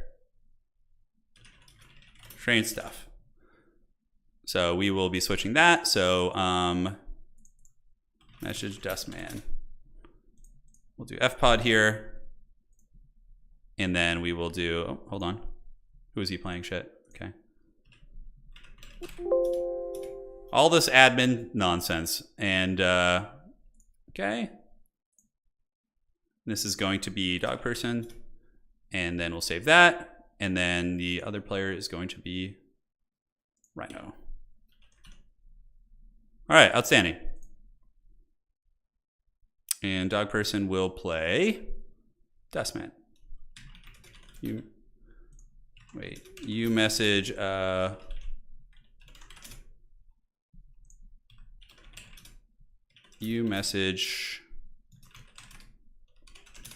all right, so we just had to do a little bit of a switcheroo in the brackets real quick, because sometimes with like drops and weird things like that, it can sometimes match the same person together. I have to look into what the cause is for that, but regardless, should be okay. So let's go ahead and see what other factions we have to choose from. Oh, let's watch a Professor Pone game. That'll be fun. He's playing Corn. I will cast your game. Code, please. All right, we're all set. There we go. What is the greatest RTS of all time? That's tough. That's really tough. I mean, a lot of it comes down to personal preference. I mean, it could be argued that the original StarCraft games and like Brood War and stuff were up there. You know, those are really kind of the OGs. Personally, I don't know. I'm really torn. Warcraft 3 was probably the one I played the most. So like for me, like, I don't know. I really like Warcraft 3. It's I enjoyed StarCraft a lot, but Warcraft was what did it for me. Like having the heroes and the characters and all that was so fun. But again, is it less of a balanced RTS experience? Perhaps so. Oh, okay, I better jump out. I literally jumped in to challenge Pone in his lobby. Oops. All right, 1 sec here. Cursed lag. Let's see how this goes here, and we'll see what factions. I think this is an Empire versus Khorne matchup, which is going to be pretty exciting. All right, refresh the list, and refresh. We'll try and find this one in a second. All right, so it's something for Pone something, I think is what it was. Pone tourney, okay. He had like an extra spot open. Spider Toast, longtime enjoyer of content. Love your Warhammer battles. Commentary, always so insightful. What's the best way for us? Just hang out. Yeah, no pressure. Become a channel member if you want to or something. But yeah, totally up to you, man. You just being here and hanging out is enough. You know, no stress, dude. Thank you so much for the donation, man. Really appreciate it. Really appreciate it. So I think we're on Itza for this map. So it's going to be Empire versus Khorne, if I'm not mistaken. Yeah, it's going to be Empire versus Khorne. Fixed it. All right, there we go. Very good. Yeah, Warcraft 3 was probably my favorite of all time. I mean, but like, again, I enjoy playing Warhammer more now than I enjoy playing Warcraft 3. But if I had to like take the accumulation of all the years that I've been gaming, and Warcraft 3 is the one I played the most. And well, back, I don't know, really? I played a lot of StarCraft 2. I played a ton of Wings of Liberty, but no, definitely Warcraft 3. Yeah. Hey, Flying Taco, congrats, man, if you're in chat. Yes. All right, one sec here. And perfect. We're doing it. And it looks like it's all smooth. Yep, everybody's playing. Everybody found their opponent. Once we get to the top 4, we'll have a semifinal, and then we'll have a grand final match. Currently, the only undefeated player. So no surprises. Not only undefeated, but Houseplant got a bye in the 3rd round. But currently, he's undefeated as well. So players with the undefeated factions right now, or who have won their 2 games, we have Samurai Style. Let me see what they're all playing. So Samurai Style, we have a Vampire Coast who's undefeated. We have, an undefeated Kislev player. Oh, shit. Blood Penguin is playing. We have an undefeated Kislev player. That's exciting. We have an undefeated Bretonnian. Undefeated Vampire Counts and an undefeated Demons of Chaos. And I think there's a couple more as well. Now for Khorne here, what I recommend is, I'm a big Skull Cannon enjoyer against wagons, but it takes a ton of micro. It depends on how opponent wants to play it. But Double Foot Cultist is an unholy nightmare for the Empire to kill. Granted, if they bring Karl Franz, they can deal with it, or Boris, but a lot of times they don't. So we'll have to see. We will have to see. Microsoft needs to buy Blizzard, and then we can expect StarCraft 3 and Warcraft 4. Yeah. Oh my god. I hope they release like another major RTS before my APMs get like so low that I can't compete, you know? Like, I still have pretty good APM. It's not like amazing, but like if I'm like, 45 or 50 and they release like a really hyper competitive RTS game, I'm not going to be able to probably compete at a higher level. Yeah. I don't know, maybe. Total War, definitely you can, because it's like a slower pace. Yeah, the professor's in the house. He is. I'm going to do a Warcraft 3 stream next week. I do plan on it. Also going to do a stream with Nakamura in chat. We're going to do some, we'll probably do some Age, maybe some Warhammer at some point as well. When new, do you recommend leaving fire at will on? So, Adam, there's a couple variables to consider there. One thing is, if you have a stealth unit that shoots and you have fire at will on, it will reveal itself as soon as it's in range. So sometimes if you have a stalking unit that like let's say a Deepwood Scout that you want to sneak up on a target and then shoot, you do not want to have fire at will on. You'll lose the game. Aside from that, let's see. Like, I think it's not a terrible idea. Like, if you're like brand new and you're really struggling with like, controlling everything and macroing your resummons. So yeah, you can like honestly leave it on. But if you're really going to min-max, you don't want to be wasting ammo into like shielded units and things like that. So at some point you're going to want to, yeah. It's like skirmish cavalry. It's often not a bad idea to leave it on, but it really depends on the circumstances. There's so many variables to consider for that question, but yeah. Could a Diablo RTS be fun? Oh yeah, I don't think that would ever happen though. Alisar, hopefully an Empire win. Glory to Sigmar. Thank you. Max Ben Jim says, I won my first tournament game ever last round versus Kislev. Congratulations, man. Look at you up on the board, brother. That's what I'm talking about. Hell yeah. Greasus is the new meta, dude. Greasus is the new meta. Yeah, Dwarven Miners and Ironbreaker. Yeah, with like Dwarven Blasting Charges, you also probably don't want to have that on. You want to make sure to save it and like manually do it. So that's a really good point as well that Gallahan brought up. This is going to be a fun one. So from what I saw, it looked pretty meta on both sides, except Pone brought something slightly off meta and the second Bloodletter, or Bloodthirster, excuse me. So, well, not second Bloodthirster, but the second big combat character. So expecting Karl Franz, he has a little bit of attack. Granted, the big demon will be very weak against wagon focus fire. So it is going to be a Bloodthirster. up in the sky, looking to take it to Karl Franz, backed up by Valkia, so they're going to be working together. Double Foot Cultist, very meta. You basically just bring the summon. They're incredibly tough to kill. They sit on objectives. They massacre state troopers, and that's pretty much it. Chaos Warriors of Khorne, going to be shielded. Very, very solid Khorne build. The only thing that's maybe a little bit scary is the Bloodthirster, and it's potentially getting focus fire by the wagons, but aside from that, I do like the build. So, taking a look here at the Empire build, also kind of meta. It is going to be Spearmen. Wagons are really good against Khorne. Khorne, you don't want to go and... If you're playing the Sons of Sigmar, okay, you do not want to get up close and just battle Khorne in melee. It's not going to go well for you. You want to soften them up. You want to kind of, use your combined arms to really get the value. Title card, thank you. All right, so this is going to be... Who's on the top? Prop Phone versus... all right. There we go. Appreciate it, guys. Thank you for the heads up. Let's see if it looks okay. Yeah, names actually fit pretty well. Look at that. Teamwork, everyone. So Sunmaker is amazing. It's going to be blasting Khornate Warriors all day, every day. Wagons can screen and make sure things like Furies can't get in there super easily. Franz is coming in, and we do also have the dreaded Jade Wizard. So Sunmaker is really, really scary. I do like that Khorne is initially pulling back to try and mitigate some of the value of the Sunmaker, because you don't want to move up and take the firepower until... Ooh, it does a little bit of damage, not too bad. You don't want to move up and take those shots until you really have to. Valkia, you could also move up, but the wagons are going to be able to screen you out pretty well, so the wagons of Sigmar are on their way. So here they come with Spearmen moving up, Spearmen hanging out in the back. And this is one of the reasons why I think Skull Cannons are very good in this matchup. One of the tournaments I won recently, it was about a month ago, this was the exact matchup. I was on Khorne against the Empire in the finals, and double Skull Cannon counters the War Wagons. They can actually shoot them from a distance and kill the War Wagon models very efficiently, so that's something you do see. Now, the big demons are going to need to juke. Professor Pone with the sneaky out here. You can see he's got his little Furies kind of chilling out in the shadows right there, as the big scary Bloodthirster demon's going to be retreating back into the trees. Valkia diving on top of the artillery piece here isn't the worst idea in the world if she had some Furies with her, because then she could pop her Demon Shield, become invulnerable, and use Sleipnir on the Spearman trying to defend it. There's a couple of cool synergies with that, but Khorne's going to want to move forward here very soon. We do see Fleshhounds coming out. Fleshhounds are not going to be able to effectively catch wagons, and yeah, here they come. They get the nibbles. Will they do any damage? Probably not, but I guess they do a little bit of work. You can see the wagons are taking a minor amount of damage. Valky is kind of chilling out. But yeah, if you get a Fury timing, get some sneaky Furies on top of the Sunmaker, that can straight up win you the game, because the Empire without the Sunmaker really will suffer in this matchup. Are we going to be seeing a Sleipnir here? Maybe not a bad idea, as the Fleshhounds do get taken apart by the War Wagons, and that's to be expected. So those Fleshhounds should probably just retreat at this point and pull back.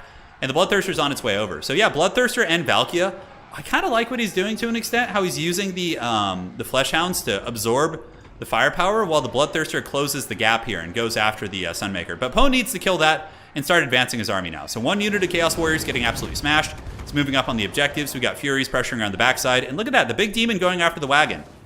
But he needs to go after the Sunmaker. He used Sleipnir, but he needs to finish off the Sunmaker. Like, bad. Screw the wagons, man. And wow, he gets the unsummon. Oh, that was so fortunate. That's very fortunate. So the Sunmaker got unsummoned, which it's still obviously the opponent will get a little bit of a refund, but that's still 900 gold value instantly. So now the value is actually very, very close in this game. As long as Pone doesn't like throw his Bloodthirster way back here. Yeah, Sterling's Revenge coming out, and Valkia, they need to pull back, because now the Khornate infantry can move up somewhat uncontested, and they can really cause a ton of problems. But they're going to be going for the fight. Franz on the run. And we do see Furies looking like they want to jump in. Oh my god, there's a steam tank in the back. Holy shit. Oh my god, that could be a risky play from the Empire. I don't know. That could be very, very risky. As far as his fighting goes, Franz getting his butt kicks though, man. Valkia and the Bloodthirster are getting big damage in there. We see the Chaos Furies of Khorne landing on the Sterling's Revenge as an Earthblood does go down. Franz running back to the support of the steam tank. I can't believe we're seeing a steam tank. I can't believe it. Cultist on his way up. Cultist going to be grabbing the other objective as the Khorne Goon Squad in the backfield keeps chasing these guys down. Is he going to go after the steam tank back here? That is so risky. He's just going to be getting glass samurai'd by these wagons and different tools. But it looks like the Bloodthirster is going to land and start taking it to the steam tank, which obviously it will do big damage. Rand's going to be landing as well. This Bloodthirster's probably not long for this Earth. This thing's probably going to die. But, I mean, it has done okay damage. Valky the Bloody, where is she going to go? Looks like she's circling about and is going to be attacking Franz. Franz with the Reikland Runefang and the Galmaraz as well. As we see the Bloodthirster, unstable, is going to be taking a little bit of damage. And Franz also takes some damage as well. The Greater Demon didn't do badly, I suppose. It did get 1,000 value, so it wasn't a complete wash. It does get one last big hit there before it goes. But now Valkia is a little bit trapped up in the backfield. But the value has actually probably flipped for Khorne a little bit because of the unsummon that we saw earlier. So Valky is a really small target. With good micro, Pwn should be able to get away. Steam Tank does get healed by Earthblood, but Franz is very, very low. And Khorne is going to be getting a triple cap here. So the Empire is going to be forced into a situation where, you know, the time is really, really against them. But Valky needs to dodge and duck and dive and do all those sort of things to avoid some of the pressure. We see the Cultists of Khorne being very annoying. Looks like Franz is going to be coming. Valky needs to loop over and protect that Cultist and keep Franz from just annihilating it. High ground objective taken by these guys. What can the Empire do to get back here? They're going to struggle with infantry killing power. Really, really good SCM killing tools with Franz. I really like that Pink brought Franz here. I think that's the correct choice.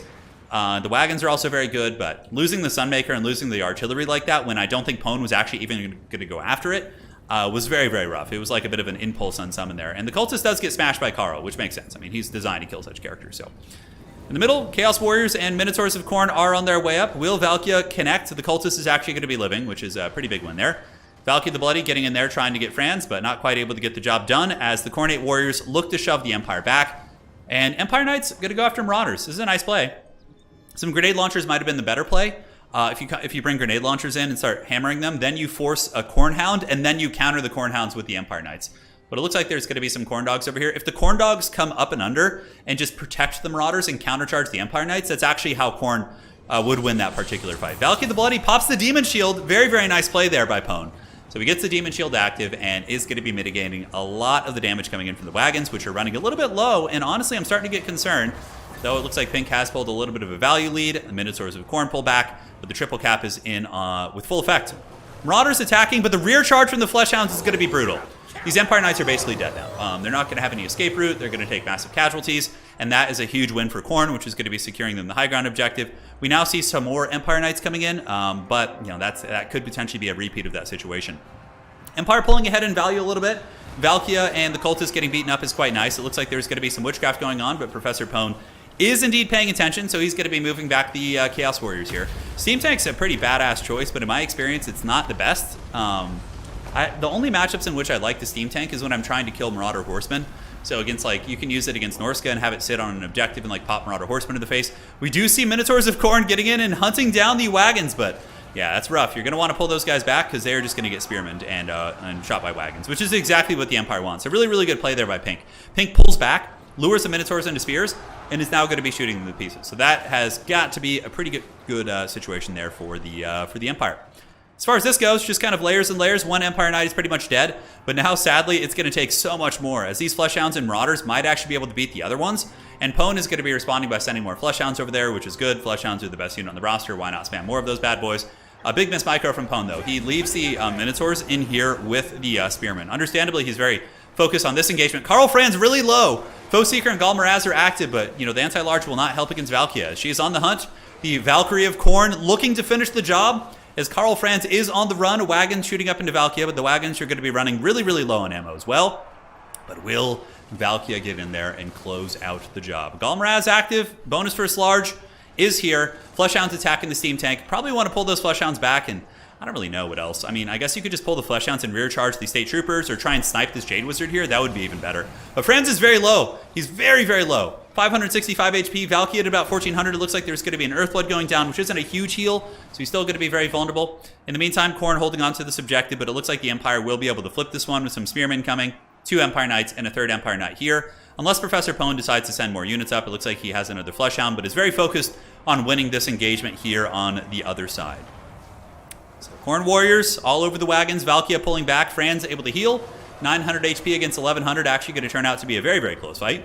I really think the Flesh Hounds need to go try and snipe that caster, but the Khorne Warriors obviously dominating State Troopers. It's to be completely expected. So these guys need to come over here, and we do see a massive, massive points lead for Khorne, like colossal points lead. Marauders battling against Knights, not going to be great. Flesh Hounds against Empire Knights, bit of a wet noodle contest, honestly. The armor mitigates a lot of the Flesh Hound damage. It looks like Pwn's going to be forfeiting that high ground objective and looking to just kind of anchor down on these two.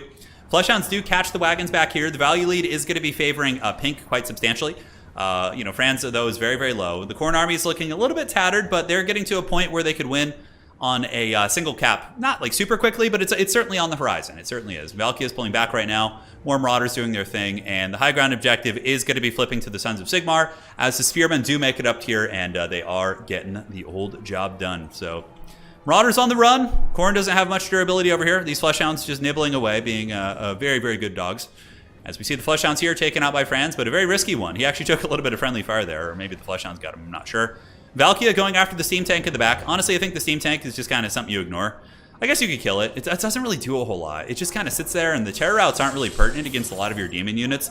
So probably don't worry about this. Demon Shield is active, though. Valkia is going to be basically immune to damage for this period of time. Franz coming on in, and we do see State Troopers moving to the middle objective, while the Cultists of Khorne do try and intercept them. So Khorne is going to have to reinforce their middle objective with some Marauders, because now they're going to get a lot of momentum from the high ground, and Khorne is going to get pressed by these Empire Knights, and it might actually be very hard for them to hold the objectives. These Chaos Warriors of Khorne should be able to do it. We have to also acknowledge the other power spike that's going to be changing here on the battlefield. We do see the War Wagons running out of ammo. So they will unsummon and get a partial refund, but that is going to be taking away a lot of the utility that the Empire does have with shooting. One wagon fully surrounded here, just being nibbled on by Fleshhounds. Valkia is currently wavering, and the Marauders are moving back to the point. Oh, these are actually Chaos Warriors. Okay, so those Chaos Warriors should trade pretty well, but I love this play as well. We do see the grenade launchers coming out. Grenades will be able to dispatch of pretty much any infantry unit pretty effectively. Franz is so low, though, man. So low. Valkia needs to save up for the Demon Shield. High ground objective, we do see some Chaos Warriors with Halberds moving over there, which is an interesting choice. They might be able to grind that out eventually, and, you know, the Empire Heavy Cavalry won't be super useful against them. So Khorne really seems to be playing for the long game here as Franz moves in and does rout off those Chaos Warriors of Khorne here. Fleshhound's still working on that steam tank, and the side objective looks like it might be switching up. The wagons have 3 capture weight each, right? So they can outcap those Chaos Warriors of Khorne, which is pretty funny. A little bit of a mistake here, having these guys over chase instead of having them back on the objective, and this objective could be flipping to the Empire as well. So it looks like the Sons of Sigmar are getting back in the game, ladies and gentlemen, as the Chaos Warriors attempt to fight off the hordes of State Troopers, which I love. We do get some Furies coming out. Fury's going to be chasing down grenade launchers, which is very strong, and the Chaos Warrior Halberds might be able to get that objective back. It's going to take a while. Valkia needs to get busy, though. She can go over here and, you know, beat on the steam tank or help out against the wagons. And the Chaos Warriors do defeat these, but the wagons have 3 capture weight each, like I said. So they're going to be able to outcap those Chaos Warriors who have 5. And what do we see being saved? Currently, Pink is at 768, Professor Pone at about 400. And we do see the Valkia the Bloody chilling in the back. She really needs to get active somehow and try and help. This objective is owned by Khorne, but it is being flipped, and we do see the old Chaos Furies. Fury's going after Franz, actually. Okay, Franz actually could take some damage here and maybe die. Very scary. So 585, very tense in the leadership department. If he dies, that's going to be affecting the leadership of all the State Troopers. Halberds making their way up, grenade launchers rotating, and Franz is able to land on the ground and avoid the wrath of those Furies for now. Minotaurs of Khorne coming off the side of the map, guys. So they must have routed there like 10 years ago, and Pone just realized they were there and moves them, and then the wagons are going to get chased off. The steam tank is also in good shape. It has perfect vigor, too, so that thing might actually be a player coming into the later stages of the game. So Franz got to heal. The Furies not able to get the job done.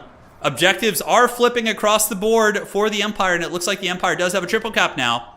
But this still is a game that could go either way, as we see the Chaos Warriors engaging against the charging Empire Knights. Counterattack from the Fleshhounds. Halberds on their way up here, and yeah, they probably would be able to maybe grind their way through it, but the grenade launchers being uncontested here is pretty painful. And I would imagine maybe from Pone we see like a Chaos Fury summon to try and allow those Halberds to shine, but overall they're going to have a pretty bad time. Minotaurs taking apart the War Wagons. One War Wagon is dead, so there's not going to be any reinforcements there, but we see the State Trooper tide coming in as the wagon is continuously assaulted. Franz is unsummoned, so Franz is off the battlefield. He falls back to his spearmen and retreats to his war tent to nurse his wounds, I suppose. Valkia the Bloody is still around, though. And in the backfield, we do see some heavy shooting coming out. It's going to be the Silver Bullets, so Silver Bullets could finish off Valkia if they can get in range. But very nice Valkia play. Valkia did have access to the Demon Shield when that went down, so that means that she will be able to kind of endure that. Halberds being taken apart, but Valkia going after grenade launchers here could be a very strong play. And is Khorne going to be able to get this objective back? 2 State Troopers and the Minotaurs with great weapons did a great job chasing off the wagons. These Khorne Warriors probably going to want to start to fight here, and the Minotaurs are going to have to come help, although I suppose Minotaurs back to the middle could be better. But yeah, this game could still go back. I mean, with Franz off the battlefield, it could change. But these Halberds being decimated by the grenade launchers is just such value city for the Empire. I can tell you, when you're able to get a grenade launcher just sitting there and blasting, you know, one unit, like just uncontested like this, it feels really good. And look at that. We do get the summon of the Sterling's Revenge. They come out and blast Valkia in the face. The ambush. 445. Valkia is going to be running for the hills. So good night, sweet Khorne princess. You will be missed as the Warriors here fight. It looks like Pink is taking over the game. So a really good match. Very back and forth. Very back and forth. There was points where both sides looked like they were on death's bed basically, but clearly the scrappiness of Sigmar is showing through here. As now the dreaded steam tank. I think that was a mistake from Pone trying to kill the steam tank. it doesn't really do that much, and I think like he had like 1500 value beating on it for a long time. That could have been closing out engagements on the other side of the battlefield. So here comes the steam tank moving up. It will give you access to terror routes and things like that. Granted, Fleshhounds don't really care too much about terror routes. Chaos Warriors here chewing through these spearmen. It's going to take them some time. And the halberds get crushed up on the high ground. So Khorne would have to get a triple cap here, and I don't think that's going to happen. He's got Fleshhounds, but the value discrepancy does favor Pink, and the army for Pink is just so much bigger. We got the meme tank here. We have the spearmen. And we have the war wagons in the back, which putting a little bit of hurt on these guys. I'm just going to sip of water right here. It was really, that tank is truly like the most apt description of a distraction Carnifex you can find. It's like, it doesn't do much, but it's super big and scary and tanky. So people think it's like a huge threat and they go after it, just like the Carnifex in 40k. So Pone's going to be pulling back here. Maybe like his best bet would be to come across and try and reinforce and rear charge here. You see some Chaos Warriors coming back from the distance. But overall, the Empire is super entrenched on multiple objectives. They have armor-piercing missiles. They have double spearmen to fend off Fleshhounds. We see some Marauders coming out for Professor Pone, but yeah, tank really is the distraction Carnifex. For anybody who played 40k, you can certainly relate, I would imagine.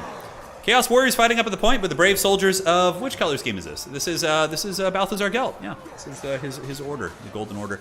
It's a pretty cool scheme. That would actually be a really easy one to paint. It looks like it's mainly just... It's like a beige and a yellow. I guess it wouldn't. Yellows are kind of hard to paint, but I guess you could use like contrast paints for that. Chaos Warriors heading over, Fleshhounds moving. Pone sees the one vulnerability in his opponent's army, but now the War Wagons are back. It's going to be double War Wagons. I wouldn't be surprised if he taps out. Somebody in chat asking, would a different Khorne leader have been better? No, I think Valkia is the way. Valkia is really, really good. I would definitely say that Pone made the right choice there. I think it just came down to a couple micro things with the Greater Demon. Like the Bloodthirster dying that early, and also the Minotaurs with Great Weapons dying to the Spears early on. It really came down to some of the early micro exchanges. I actually think Pone's build was very viable and very good, actually. Capable of winning, but it just came down to some of the execution. And he played very well. Pink is a top-tier player. And, you know, Pone is also, right? So, yeah, but it just came down to the micro execution. So here comes the Marauders of Khorne. Charging in, but the Stirling's Revenge, you could have blasted them in the face, and then they will draw their sabers and meet these guys in combat, these brave sons of Sigmar. As the spearmen, the actual melee troopers, will move forward. Cultists of Khorne coming. Cultists of Khorne will provide you good, sustainable combat there, but Khorne isn't even able to get the side objective back. That was pretty much their one gamble, is they get this one and somehow ninja this high ground objective, but it's just not going to roll. Empire Knights on their way out. Grenade launchers are here. And that's got to be GG well played, as he's triple capped. He's lost the points lead, so what, you know, shimmer of hope he had to win the game is now gone. But really, really good one, man. Really, really good game. Yeah, if France had died earlier, definitely could have gave the game to Khorne. There was a lot of back and forth. This was a great match. Pretty much every match we've had today has been super, super hotly contested, which I've certainly been enjoying. Yeah, that's for sure. Khorne Doggy's on the run. Spearmen hanging out on objectives. Praying to Sigmar, I would imagine. Steam Tank is sitting here being a cannon, which is kind of cool. So it is sitting there getting some pot shots going. As the Cultists of Khorne desperately tries to fight on the objective, but there's no way he's going to clear those guys. Did the Steam Tank break 1,000 value? Let's see. Wow, look at that. 1,300 value on the Steam Tank. Didn't quite pay for itself. Steam Tanks should get a cost reduction of like 300 gold. The fact that they cost 2,100 is so stupid. They are just so grossly overpriced in multiplayer. But, you know, in campaign, I like the campaign Steam Tank, the Emperor's Wrath, the RR one that you get. I think it's usually a good idea to get them like right away, very early on in the campaign. Yeah, fun stuff. This is a very thematic battle. Chaos pushed the Empire to the brink, but the Sons of Sigmar endured and fought off the foul heretics. Yeah, they did. They sure did. Well played. And that's even with the Sunmaker not doing a whole lot. Sunmaker only got 800 value, which isn't bad. But the Wagon's always really good. Franz fought pretty well. 1,900 value, considering he was fighting some big, scary demons. But yeah, Grenade Launcher is MVP. 1,300 on those. Yeah, and the big demon dying early was rough. But aside from that, it was a really good build. I liked it. That was super fun. Hopefully you guys enjoyed that one. And let's go check in on the round and see how we're looking for round number 3. Here we go. It's time. The duel of fates is upon us. One sec, guys. Be right back.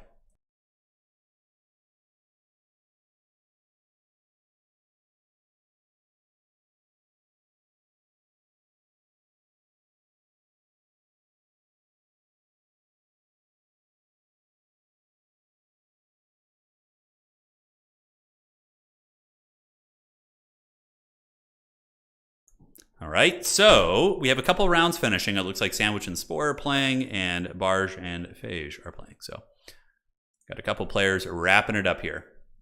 He's the Prince and Emperor, man. It's true. He certainly is. as we get into the later rounds here. Looks like only one game we're waiting on, which should be done in just a minute. So we'll check in with the players and prepare for the next match. That was a fun one, man. I really enjoyed it. Sterling's Revenge were really good too. 1,700 value on those guys is super, super solid. So yeah, they were able to get the job done. Well played to both players. Fun game. Really, really fun game. My late game dwarf campaign was about to ally recruit force team tanks only for France to get confederated by Gelt. Oh no. Oh no. Dude, yeah, imagine if dwarves had steam tanks. Holy shit. It totally seems like something they would do, right? Although I know the dwarves are much more conservative with the innovation, but they have gyrocopters. Why not add tanks to the mix? Yeah, like they're homies with the Empire too. They could totally do that. I don't know, man. I like the part where Fran said it's Franzen time. Yeah, I know. It's the best part of the movie. Yeah, the Morbius memes are great. They are. Franz got away, says Phone. Phone's not happy with Franz's escaping. Yeah. He was able to move away. After the stream's over, I'm going to make Flying Taco his custom avatar. Did he win? Are we going to be seeing ogres making it to the grand finals today? Let's see. So Flying Taco won. He beat the undefeated Bretonian player, guys. So taking a look here at the top players, you can see the undefeated players are the Ogre Kingdoms. Kislev is also undefeated. And Houseplant with the Demons of Chaos. And wow. Shit's crazy, man. This is wild. This is real wild. Houseplant will be back, of course. And yeah, everybody was like, you know, we banned Slanesh today. Slanesh is the only one that's really egregious if you look at the stats. So I'm kind of like going off that. So taking a look here. Slanesh has an 80% win rate. Like vampire counts and dwarves and, you know, chaos teams, they're all around 60, which is strong. But, you know, you can see they have a fair amount of losses. But Slanesh is just so broken. So we had to limit Slanesh for a tournament like this because it's just like if it's like best of one and, you know, running into Slanesh feels really bad. Really, really bad. There's not very many factions that have a good matchup for Semto. All right, cool. So let's see how we're looking. Checking the tournament here to see if these gentlemen have finished their round. Here we go. The wild late night single faction tournament is on. Looks like they're still going. I'm here for the Steam Tank avatar, and that's it. Yeah, it's pretty funny. It's very, very fitting. Okay, so checking and checking tournament chat. I think my opponent left the tournament before I put in the result. Says the Phoenix King. All right, so let me go ahead and fix that. So the Phoenix King. Okay, who was it? I will fix that, no problem. Phoenix King, I need to update that as well. So Phoenix King, yeah, the opponent dropped. And I will take care of that. No problem. So getting ready for the next round, I'm going to watch Blood Penguins game. So we have an undefeated Kislev player. Hey, man, we'll cast your game next. So set up that lobby. So yeah, undefeated Kislev is very exciting. I'm curious. It's been a faction I've been wanting to kind of play myself lately, so I'm very, very curious what that would be. Elemental Bears are back. They are back on the menu. Okay, so just got to do a little bit of admin work on the back end while we wait for the next round. Refresh this. Yeah, you still have a little bit of time. That round was actually pretty quick, so yeah, it looks like they haven't reported. Oh, they just reported it. Okay. So Firefox, let me go ahead and fix that. So Phoenix King currently has 2, so I need to fix that. All right. So they got the win. Okay, sounds good. We will fix after tourney is over. It still gives you win. Perfect. So Blood Penguin is going to be setting up a lobby. Let's go ahead and advance the round. And we're all set. Now let's advance the Swiss round. Make sure I'm not missing anything like a potato. And we are not. All right, so let's go ahead and advance the round. Go, go, go. Don't you miss sunlight, Turin? A little bit. Yeah, it's been very rainy, but I also enjoy the rain. I think it's quite fun. Okay, so let me see here. We have a couple buys, but I think I might switch it. So let's see if we want to do... FPod currently has 2 wins, and Phage has how many? Let's see. Okay, it has 1. So let's see here. FPod and Phage. Go ahead and play. I will fix it. Cool. We need to fix the Swiss League so it it will match up people even if they have different records rather than give a bye, I think would be good. All right, so we're going to go watch the Kislev game now. I'm really curious how he beat Bretonnia, like really, really curious. Because Bretonnia is very, in my experience, very favored against Kislev. But I would love to kind of see how that goes. All right, so we're on the Altar of the Champion, which is a pretty fun map. How would you bounce Slanesh? So the way to bounce Slanesh requires things that would affect the campaign. Oh my god, it's Ogres!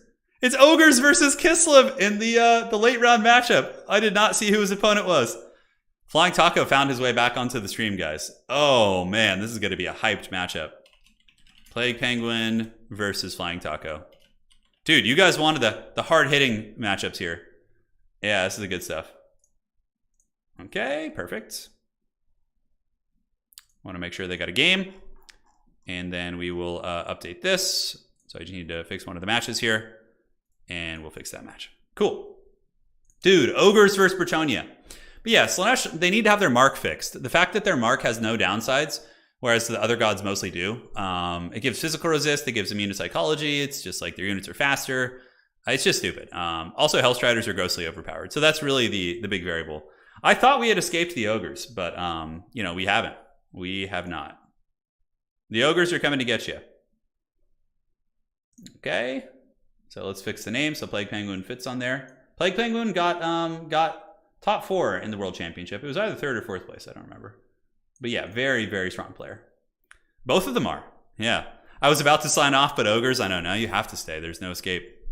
There's no escape.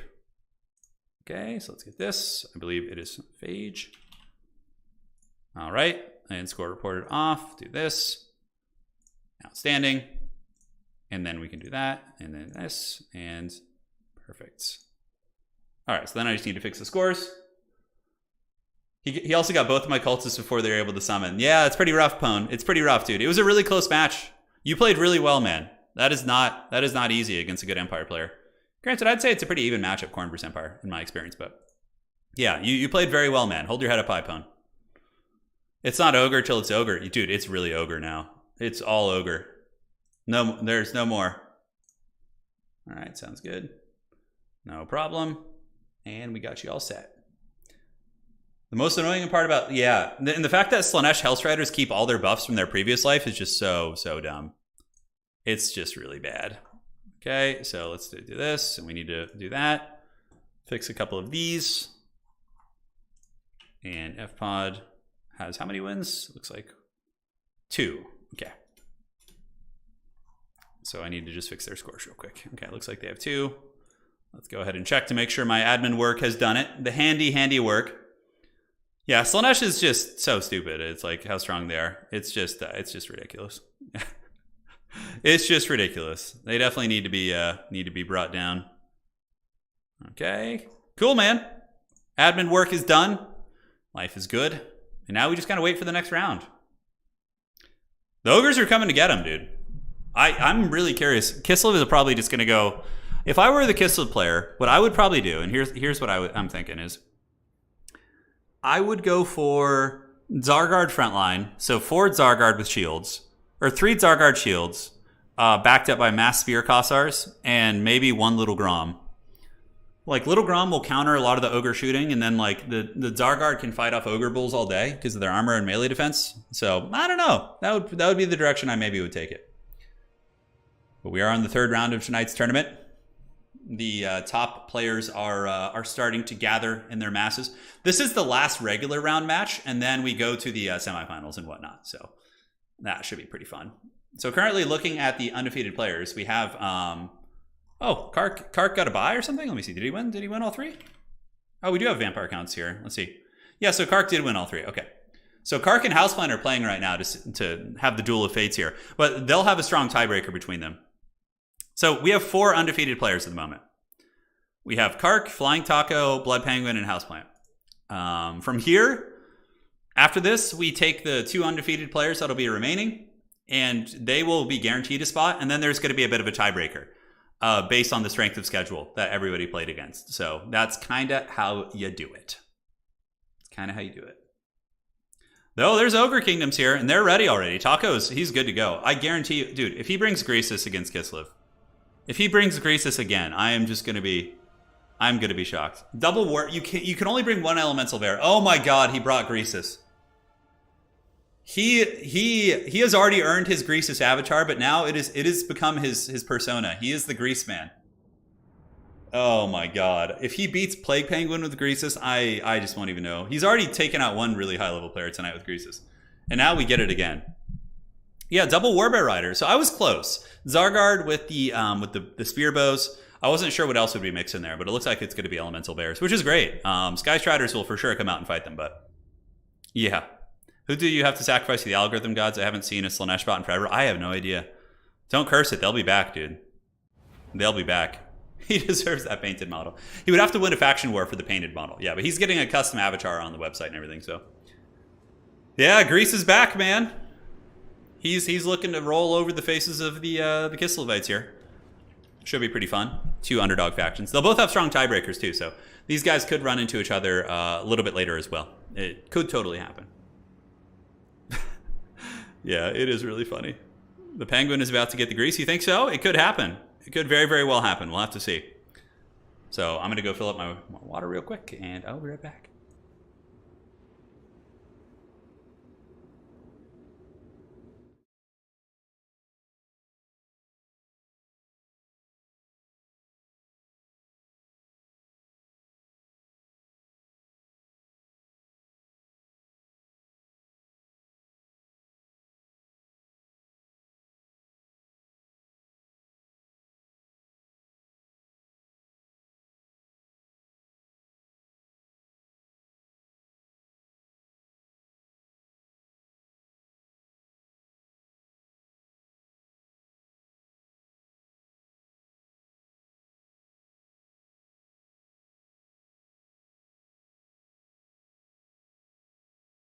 All right, guys, I am back. It is time for the Duel of Fates.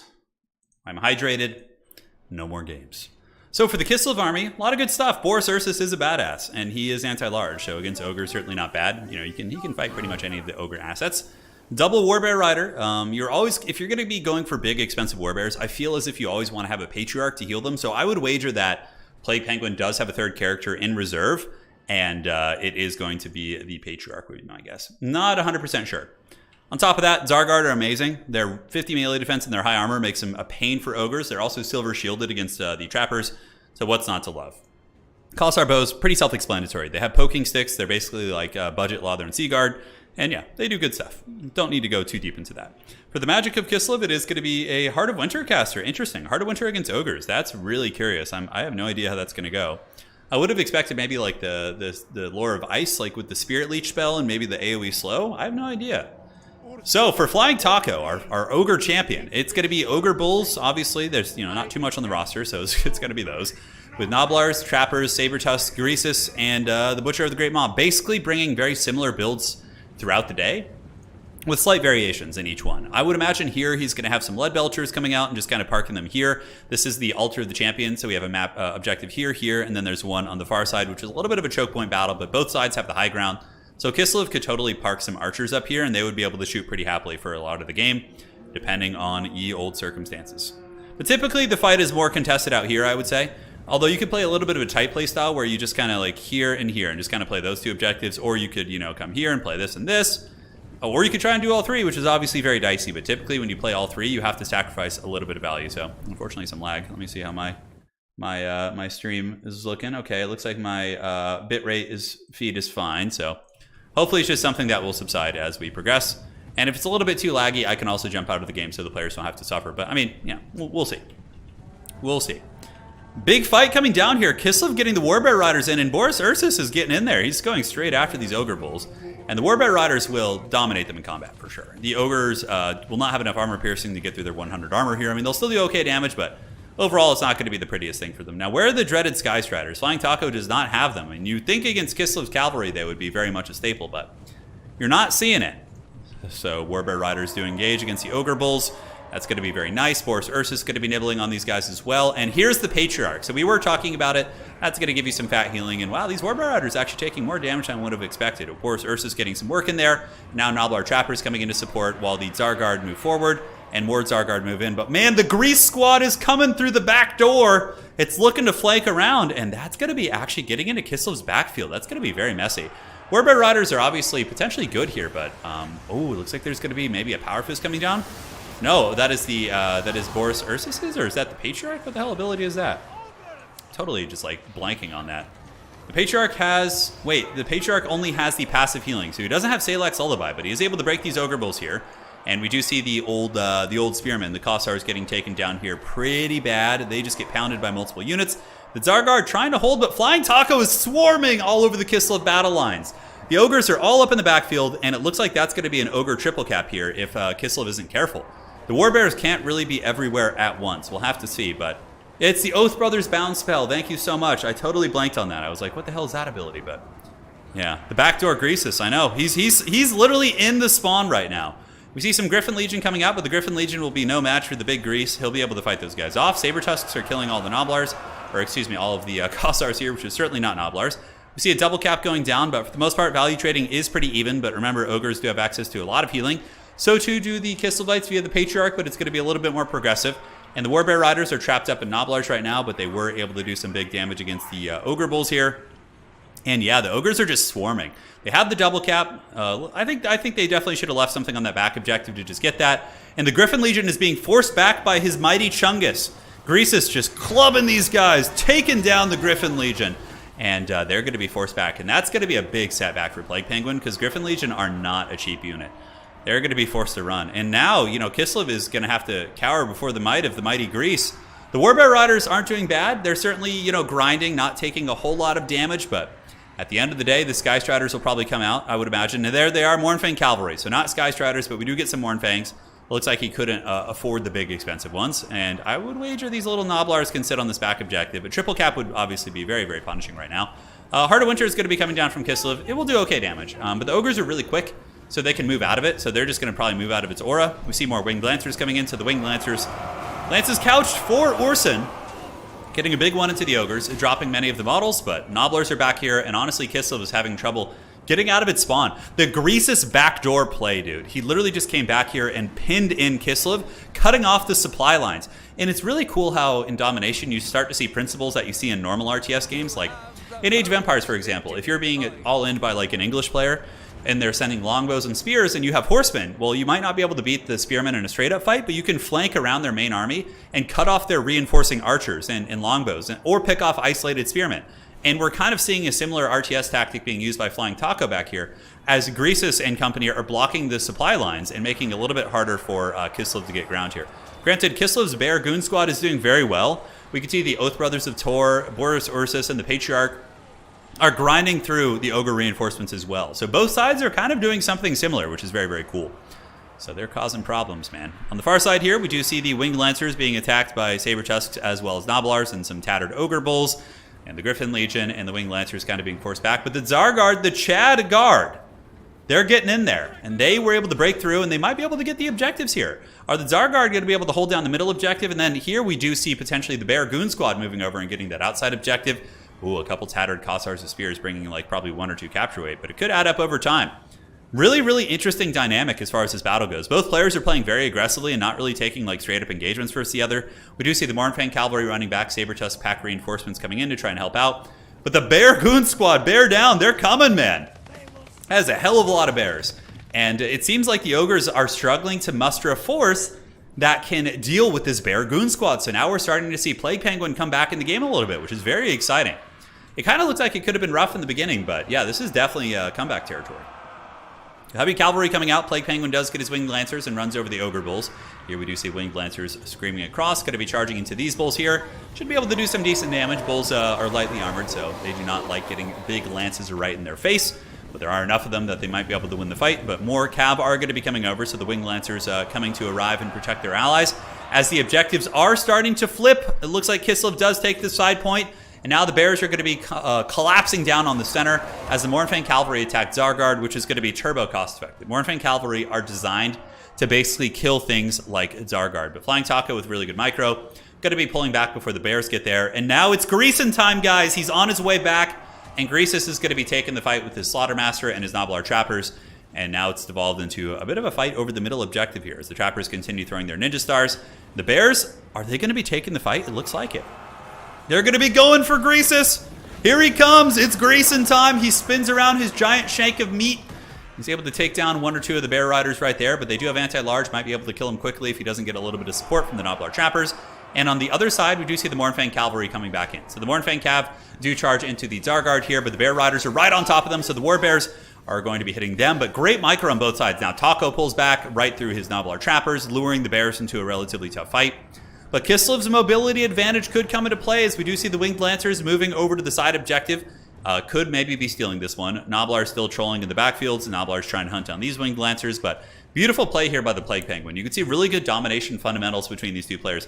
Clearly this is a very, very evenly matched duel of fates, which I love to see. And yeah, it's also awesome to see like someone playing like underdog factions and doing so well in a tournament like this. It's really, really encouraging for the health of the meta and the game in general, right? So Noblars and dual weapon bulls moving over. We do see Kossars with spears being crumped and Mournfang cavalry spinning about. Ogre bulls fighting here. And this is the big fight. Greasus is able to get the caster though. Greasus finds the Frost Maiden and absolutely gives her the grease. Oh man, she took a lot of damage and the Sabertusk's taking it out. That's going to get rid of the winds of magic for Kislev. Granted, their magic isn't really that good anyways, but even still, losing your caster is not something you want to be doing, right? But this looks like it could be a triple cap, although do the ogres hold on to this one? They do. No, wait, they're going to flip it. Oh, Taco, don't leave the objective. Oh, don't leave it. He's sending Noblars over. Oh, no, Taco. He leaves the objective before he captures it. It looked all red, so he probably assumed he had it. But it's Greason time, guys. The Mournfangs and Greasus just doing too much work in here. And Greasus is killing the bear models as well. This is his time to shine. He's doing some tricep bench presses right there. Dude, Greasus would probably have the most jacked triceps ever from like pushing down the giant shanks of meat and just like doing tricep presses. But yeah, look at that, man. That is going to be a victory for most likely the ogres here in this middle fight. As you can see, the Kislevites are getting greased so incredibly hard. Both bear riders getting crushed, Zargar dying to the Mournfang cavalry, and it is looking very, very bleak for Kislev now. Now, the objective wasn't taken by the ogres. It looks like some Noblar is going to be moving back to the objective. Yeah, so they're heading over there to finish the capture. The middle is going to be going to the ogres as well. And sounds good, Gunhound. We'll take a look at that as soon as this game's over. But it sounds like we'll just auto-advance Monarch if that's the case. So on top of that, the cavalry bouncing back and forth. Winged Lancers trying desperately, but honestly, that was such a crushing defeat in that middle fight there. Like literally Boris, the Patriarch, like everybody lost out on that fight. And the Mournfang cavalry are still very healthy. The Patriarch here is wavering and breaking. Probably Buyer Blood is active. Boris Ursus in the same boat. Buyer Blood is active for him as well, which means they were pretty much just getting crumbs. And it was basically a big Death Star fight. And the ogres, you know, that's something they're very, very good at. Their mass makes them very, very strong in that. Side objective's going to be taken, and Flying Taco is going to be most likely going into the grand top four, not finals per se, but the top four of the semifinals, undefeated tonight as the Ogre Kingdoms, which is very, very exciting. Boris is broken. Triple cap for the ogres coming in. Desperate plays coming in from Kislev, setting out Griffin Legion, other cav units to try and fight. Boris Ursus does use the Fury of Urson, which does rampage him.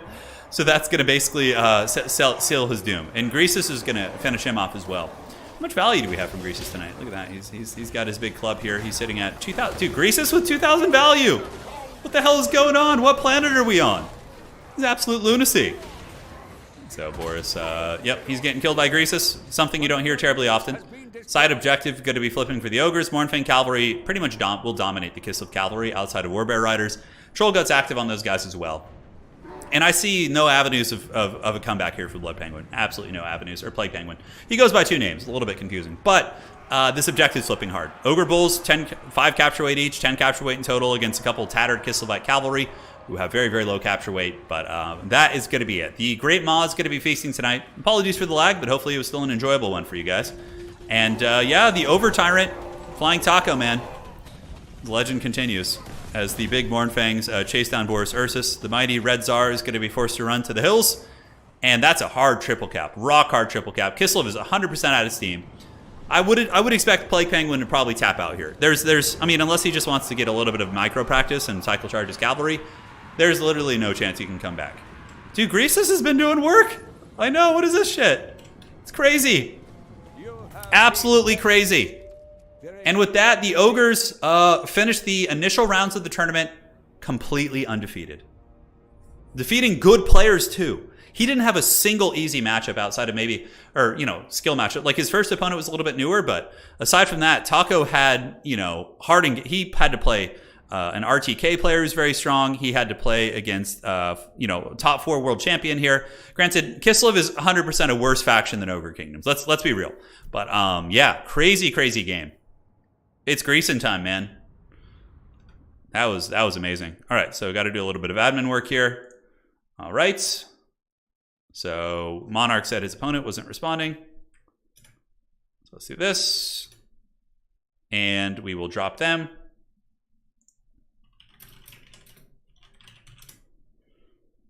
And there we go. Cool. Outstanding. What a great game. All right, perfect. Let's see how this looks. Let's look at the top 4 as we go on here. Let us see what Duel of Fates awaits.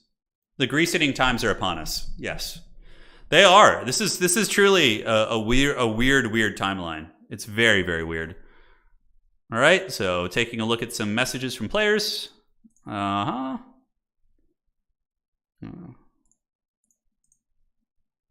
Taking a look here. FPod. You'd be 3-1. Cool. Ogres with the W. Taking a look at value a little bit. Boris Ursus at 940. 1421. Zargard are pretty good. You could see that Zargard were some of the few units that endured, but when they had to fight the Mournfang Cavalry, that shit went south real quick. Yeah, these Mournfang Cav were linebackers, dude. They were linebackers. Look at that. 1800, 1400 there. Just super scary stuff. What a great game. Now, Plague Penguin still could qualify for the top 4. Still could qualify. We'll have to see. So taking a look, let's break it down here. And where are we at? FPod got me in the unlisted matchup, went him. Sounds good. FPod can report it. Outstanding. So as far as undefeated players go, Kark was able to defeat Houseplant with Vampire Counts into Demons of Chaos, and we have Kark and Flying Taco are guaranteed in the top 4 here. So they will be the top seeds playing against tiebreakers, essentially. So we're going to take a look and see. We have to wait to see who else finishes. But I'm going to start calculating the tiebreakers for some of the players here. So bear with me, guys. We will put on some, we could put on some Empire Jams. You guys want to put some Empire Jams on? I think I have some. Check here. Moore's. We can listen to some sweet Empire beats. Okay, we have to turn the sound down a little bit. This is one of the better soundtracks. It's Moore's Garden. It's so good. Might be a little bit too loud. We'll have to see. The God of Death of the Empire. Okay. Maybe still a little too loud? And I have to go really low on that for the background music. Okay. There we go. So now it's time for the dreaded math. You guys ready for this? Although we should probably wait for a couple more people to finish here. Let's see. So we really know the tale of the tape. Empire beats to endure and chill too. I like that. That's really good. That's really good. Yeah, well, wait a minute. People are going to be wrapping up. We'll get the tiebreakers going. And yeah. This is a really good one. This is a classic. Should put on the Ogre song. We could. The Empire, the Ogres are, dude. The Ogres are coming to get. They're coming to get everyone today. I can't believe that Greasus had those W's. That was just nuts, dude. Just absolutely nuts. He literally won, I think, 3 games with Greasus today. 3. Greasus should have a tub of grease on it. Yeah, I'll figure it out. I'll probably just get a really close zoom up of Greasus' face, like his bulging eyes, and use that. I think like that's funny because he just looks absolutely insane. Yeah, we'll have to see. You love this game? Yeah, me too. Total War is a great game. Definitely a great game. Okay, so yes, we have Kark and Flying Taco. Let me go ahead and tag them. All right, so Kark and Flying Taco are guaranteed in top 4. Stand by for other 2 after I evaluate tiebreakers. So we have a semifinal, and then we have the grand final. Hey, I'm doing good, Austin. Thank you. Thank you for asking. You check out Conquest yet? No, I haven't. Wait. Seeing orcs riding T-Rexes? I don't know. No, I haven't checked it out. No, I've been pretty focused on these games. I played 4, Greasus vs. Bretonnians. Greasus only run. Holy shit, man. The Greasy Gladiator. Yeah. I don't know, Taco, do you want me to just like make up a Greasus thumbnail for you, or do you have like a custom request? You know, you got to let me know. All right. Correct. Perfect. Can't wait to start learning and playing this game. Yeah, it's really fun. It's definitely like they need to, like, the barrier of entry into Total War is a little tricky because like in Age of Empires you could just buy it and you have all the factions, but here there's all these like DLCs and multiple games, and it's like it's not as bad as the campaign barrier to entry because there you can't even play Immortal Empires without all, like, you know, it's pretty ridiculous. But yeah, it's a great game. Honestly, just find like a couple factions that you really like the flavor, and like every faction can be made to work, you know, more or less. Nurgle and Kislev is like hard mode. That's like playing the game on hard mode, but the other factions are all pretty viable. Yeah. You may have a custom request. Totally. Just let me know what you want and I'll design it. Taco. You're all good there. So let's just go check the brackets here real quick. So we got to do the tiebreakers. Yeah, so we're just waiting on Pink to finish. I think Pink has 2 wins, so it could be in the tiebreaker run. Dog Person and Rhino Hunt. And then we also have... Dog Person, did you report your score yet? I know you messaged me in Discord, but you got to report your score for this last game. We got Quark and Felon, Barge and the Cartographer, and Spore and Dustman. What does Spore's score look like? So it should be done. He's around here. Okay, so we can like start doing tiebreakers right now. You guys ready for some big maths? Hold on. So let me just set this up. Notepad. Yeah, Taco did not have any like super easy matchups today, that's for sure. All right, so what we do now is we do the strength. What's a good faction to start with? I think one of the best faction blaze to start with is like that. It's like their units are individually powerful, pretty durable. I always recommend Khorne. I think Khorne's a really good beginner faction. They're also very good at a competitive level.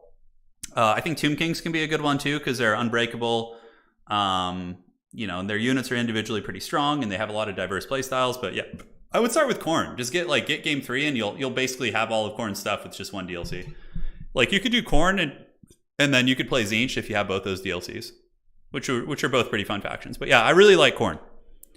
In Khorne, if you just bring 4 Chaos Warriors, 2 Foot Cultists, Valkia, and then a mixture of other things in the matchup you're in, like it's almost a build that's good in every matchup, like almost. All right, so let's do a little bit of big math here. So we got Kark and Flying Taco, top 4, and top 4. We need to like program this. That's probably going to be something I'll do this year. When I save up a little bit of cash, I'll do an update with the developer where we have it do this for me because it's just so True Bretonnian is going to be here. Unfortunately, I can't like filter search his name because I don't know how to type those characters. So True Bretonnian, we look at the combined strength of schedule of his opponents, right? So that's how we do that. So oh my god, I can't like search his name. So he beat Valkrom. Valkrom has let's see how many wins. You guys ready for the Turin math stream? Math is my worst subject, like hands down. Is Valkrom still playing in the last round? Is Valkrom still playing? Do we see Valkrom here? Does not look like it. So it's going to be 2 plus who else did they beat? So the True Bretonnian Flying Taco is going to be 4, which is a really strong tiebreaker. And then he also defeated Professor Pone, who I think has 2 or 3 as well. Is Professor Pone still playing? So Pone currently sitting at 2, I think. Is it 2? And is Pone playing the 3rd round matchup? So Pone won 2, lost 2, it looks like. Yeah, so let me just double check that. Professor Pone. All right. Yeah, so Pone won. He beat the True Bretonnian. Now that's really impressive. And in pink, why does Pone? Okay, no, Pone lost to the True Bretonnian. Okay, so he is 2-2. Okay, sorry about that. Wrong button. So that's going to be another 2. And then the other match for the True Bretonnian was in the beginning. He played Dom, which is going to be 1, I think. Oh, actually, Dom didn't win any games. So that's a tiebreaker of 8. So his score would be 8, basically. Yeah, I thought you had won that one. Yeah. So we'll do the Catholic next. He is going to be here, so I can search his name. That'll make it a little bit easier. And there we go. All right. So he played the Phoenix King. The Phoenix King is 2. And he also played the Cartographer. The Cartographer might still be playing, or is Phoenix King still playing in the later rounds? See, this is like the tricky part. Yeah, Cartographer's still playing. So yeah, we're going to have to wait on that one. Tricky. All right. So let's move on to the next one. And then Sandwich. Sandwich play all the games. Let's refresh this real quick. See if some of those players have finished. We should probably just wait till they all finish. It'll make it more expedient. All right. So we'll just wait for now. Almost everyone's done. Just waiting on 2 more matchups. And when those gentlemen finish, we will do all the tiebreakers. But we know what True Bretonian is so far. Yeah. Let's see. Let's say I get the deluxe version. What is the deluxe version? So for someone new to Total War, how many factions are available to new players? Well, if you have all 3 of the games and you're going to have 23 and DLCs, you'll have 23 playable factions, which is pretty insane. It's this game, or Blaze, I'll just call you, is very, there's a lot more compared to other RTS games. So yeah, I recommend if you're new, just get, you can even start with game 3 and just get the Champions of Chaos DLC. It depends if you want to do campaign 2 though, because that changes my advice for you. If you're looking for campaign or if you're looking for just multiplayer, it's going to be a little bit different. Give Greasus a McDonald's cap on his custom avatar. Totally. What factions remain in the tournament? All right, so we got Vampire Counts. We have Ogres, Bretonia. Kislev is still in contention. Demons of Chaos. What was Sandwich playing? 2 Demons of Chaos are actually in contention. So we just have to see the tiebreaker here in a minute. Okay. And we're just about finished. We just have 1 last round here. Just 2 more gentlemen that are going to be finishing here. So, but it is important because of the tiebreaker though. So we do need them to finish before we can break everything down. Yeah, looks like everybody's kind of chilling out. Looks good.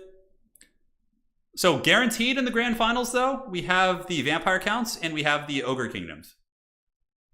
Aside from that, the other ones are going to be decided by the tiebreakers here. So Cody, yeah, I'm imagining Greasus on the movie poster for Grease. That could be done. I don't think I've done that before. That's really good. Yeah, that's definitely good. Although the character in Grease is very fit, so yeah, I guess you could just like put Greasus on the dance floor. That's probably what I would do. I would just like cut out his portrait and like put himself on the dance floor of Grease. Yeah. Empire is still, Empire is still in it. I think it depends on how Pink did. Did Pink win? No, Pink did not. So the Empire is not. F-Pod is in here as well. Let's see. And then Dog Person as well. So we'll check all the tiebreakers. All right, everybody's done?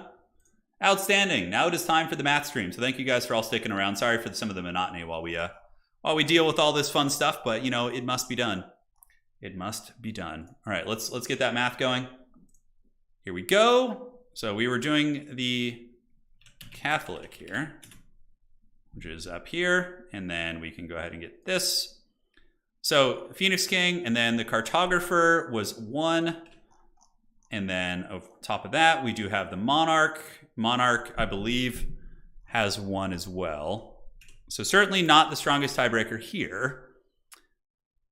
And then on the bottom, his last opponent that he played was Sandwich. Sandwich has 3. That's going to be, it's not bad, actually. Not bad. The 0 on True Bretonian definitely sent it back. So 2, 1, 1. Okay, so that's not bad. That is going to be 7. So he's got 7. Probably going to be harder there. So next up, we have Sandwich. Going to check Sandwich here. Sandwich we saw earlier with the Demons of Chaos first. That was a really good game versus Taco. Certainly be fun to see what he can muster. So Sandwich lost to Taco, which was 1. Okay. And then he lost to Samurai Style, or he beat Samurai Style, excuse me. So Samurai Style, I believe, had 2 or 3. Let's go ahead and check. I think it was 2. So Samurai Style is 2, so 4 plus 2. And then he played Spore and Catholic Alcoholic, it looks like. So Spore would be down here. I think I saw earlier 1. And then the Catholic would be 3 as well. So that's 6. That's pretty strong. That's a pretty strong tiebreaker. Definitely is. So 6, 7, and 10. Unless I did something wrong there. Unless I did something wrong. So Blood Penguin, our mighty Kislevite champion. He's got Taco for 4. And him going by the dual names is always a little bit tricky. And always catches me off guard. So 4 from Taco. Valcrom was, I believe, 2. And then he's got Dustman here on the tiebreakers. Let's see here. Dustman with 2 as well. And then it looks like he played Max Ben Jim, the triple name. So that's going to be a 9. Okay, so it looks like so far it's Sandwich and Blood Penguin are the contenders at the moment, but we still have a couple more. We have Houseplant, Shaper, Fate, and Dog Person. So Shaper. God, hopefully there's not more tiebreakers. Because then what we do is we go by leaderboard. If it becomes that, we go by their leaderboard ranking. So Shaper of Fate. What does the mighty Zinchian Agent of Change have today? So Shaper of Fate beat Pink, which I believe was 2. So you start to, like, it gets quicker. And then Max was 1. Barge was, I think, like 1 or 2 also. Maybe more. Let's see where Barge is. Where are you at? 2. And then the other one for the Shaper of Fate was going to be, what was the first round? Houseplant is 3. All right, so that's 8 as well. Okay, cool. It'd be funny if I got like one of these wrong, you know? It's like, yeah, just like the basic math just eludes me. Houseplant. All right, let's see what the great Houseplant has. Houseplant chilling here. Houseplant has 4 because he lost to Kark, so 4. Is this your guys' favorite part of the stream? I would wager it is. All right, so let's check Houseplant. Houseplant, our recent world champ. And he had a bye, which we usually count as 1. And then Rhino Hunt would have been, where is the dreaded Rhino Hunter? 2. Plus Shaper of Fate, which is 3. Yeah, all right. So that's a pretty strong tiebreaker. That is going to be, let's see. So 4, oh, that's 10. Wow. Okay, so it looks like it's Houseplant and Sandwich right now. As far as the other 2 spots, because there's 2 spots for the grand finals essentially. So I think, and then we have Dog Person and F Pod. So F Pod would be, let's check the F Pod. So F Pod played against Phage, which I don't remember what Phage's score was. I think it was 1. And then against Rhino Hunt, which was 2. And then Dog Person would be 3. And then it'd be 3 as well, yeah, because it's the early round, so 3, 6. Yeah, so it'd be 9. So it would not be enough. So then it's the dreaded Dog Person. Math is awesome, dude. I'm so bad at it. It's the most entertaining part by far. I'm glad you guys think so. You know, you want me to just sit here and do math, like algebra all day, dude? That would just be, that's like nightmare.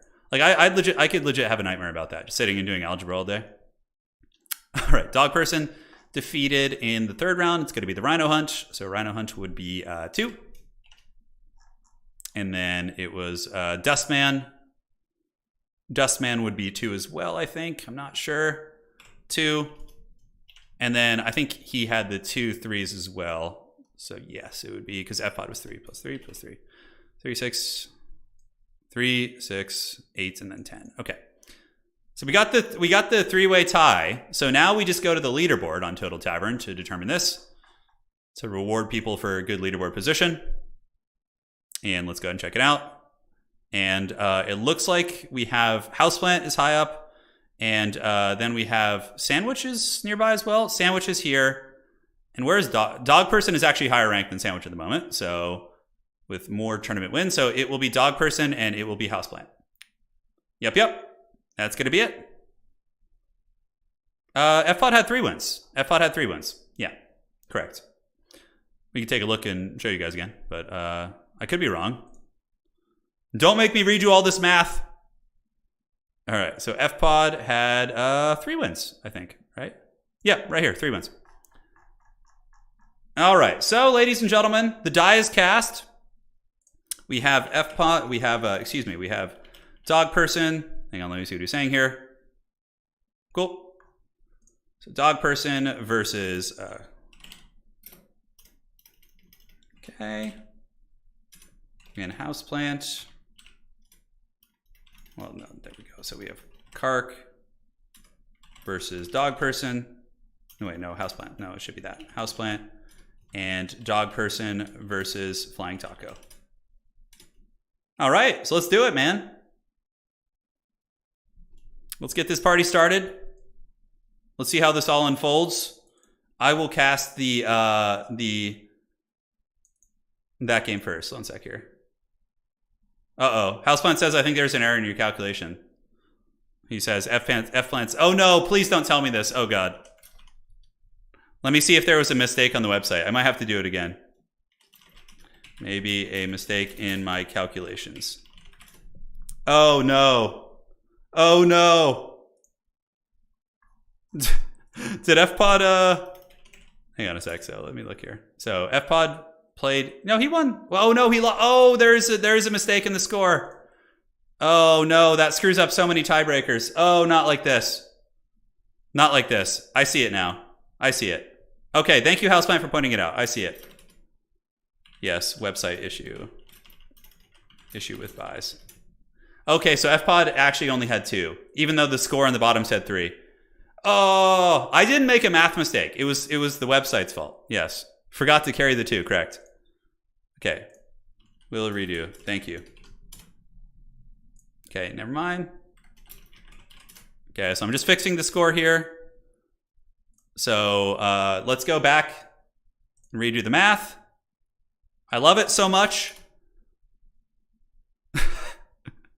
The nightmare is real. It is. Hey, thank you for pointing that out, guys. Thank you for pointing it out. All right, so yeah, now we have less tiebreakers. So we need to just go and reevaluate the tiebreakers. So that would weaken Dog Person's tiebreaker. He would have 2 and 2. So he would actually 2, 4, 6, 8. So he would be at 8. And FPod would not be in contention. Who else played him? Houseplant. It would only affect the people who would... Yeah, so Houseplant, I think, still has his 10. Yeah, so Houseplant didn't play him, and I don't think Sandwich played him either. I always spell sandwich wrong. I always spell it wrong. Okay, so I think we're okay. Because it would only make their tiebreakers weaker. So as a matter of fact, it's going to be Sandwich and Houseplant. Yep. Okay, so we got that right. Okay. So fixed. It will be Flying Taco versus Houseplant and Sandwich versus Dog Person. Good luck, have fun. All right, so I will cast... We've already done Ogres versus Demons of Chaos, which is about to happen again. So I'm going to cast Sandwich versus Dog Person. Versus Sandwich. What the hell is this? Oh my god. Oh my god, my brain. My brain, Jesus. Stand by. I haven't had coffee yet today. Okay. So wait a second. How did I get this wrong? Yeah, so it's Houseplant and Sandwich versus... Okay, Flying Taco versus... so it would be Houseplant and Sandwich. Did I type his name twice? It's okay. It's okay, guys. The math is just overwhelming me. So yeah, the top 4 should be all settled here. Why? How did I have Dog Person in there twice? Yeah, no, okay. I just typed it wrong. Okay. Flying Taco versus Houseplant and Kark versus Sandwich. That's what it is. Okay, got it. I will cast Kark versus Sandwich. Send code, please. All right, guys, we've done it. We've done it. No, I don't need help. I got it covered. I'm losing my mind here. I just see numbers. Going mad. All right. So there we go. Cool. So we got that all set up. Dog Person wants to sleep. Honestly, a relief, he says. I hear you. All right. So Sandwich, send me the code. I will message them. So send code, please. All right, so let's do this. Get the lobby going. There we go. And the battle round of the gods, spec slot. And we will be in our next match in just a minute. The math stream has concluded. No more. No more of this. We have Sandwich versus Kark. Kark playing Vampire Counts versus Demons of Chaos. Kind of interesting. 2 relatively unbreakable factions. Well, 100% unbreakable. going to be going after it here. So that should be pretty cool. Let me load back in here, get the scorecards all good. Thank you guys for joining tonight. It's been a fun kind of chill stream. I will set up I mean, I should, do you guys like, would you guys want background music in the stream? Like really like faint, kind of like, you know, Warhammer music? It would just be the game soundtrack, like the best soundtracks and things like that. Yeah. No more math. Good night. How dare you abandon me like this? How dare you? Battleground of the Gods. Kark might be the host. Spec slot, please. I'm not sure. And we'll cast the different matchup here. Taco is going to have to beat Demons of Chaos again. I wonder if he's going to try and if he greases Houseplant, that would be insane. I can't see Houseplant losing to Greasus. Oh, no, wrong games. Okay, and then we go to the multiplayer lobby. Battleground of the Gods. We're in here. Oh, that's right. He has the weird password. It's treachery. Music is fine in between games. Only if I could play Limp Bizkit, I would. If I could play the Limp Bizkit, I would. But it's just, yeah. Just run your Roomba. Dude, that thing is loud. So this is just a straight up brawler map. This is Lost Temple of Sotek. This one is very close quarters. Like people are just going to be going fisticuffs like real quickly. Yeah, it's going to be wild really quick. Can you grease a houseplant? You probably could. Yeah. Grease, that's what plants crave. I don't know how that's going to go. We could have you know, the ogres versus vampire count matchup. How the hell does that matchup unfold? I don't think I've seen that one. We have 2 Demons of Chaos players actually who made it to they've been doing really well, and I think a lot of the RTK guys are very good at them. So clearly 2 of them have made it. Would it turn a houseplant into vegetable oil? You see, you guys are getting really deep into it here. All right, cool. We got the spec slot added, and we are all good. Cartographer says, love the mashup of single faction and Swiss for this tournament. Yeah, it's a good format. It's a good format. Yeah, it's fun. You get to play one of your main factions 4 times in a row, and nobody's banning your main. It's kind of like takes me back to like old school StarCraft, where, you know, if somebody plays Protoss, that's what you play in tournaments, right? You're not like going to be jumping between all 3, which is kind of why I like single faction tournaments a lot. It's fun. Blood Belchers are good here.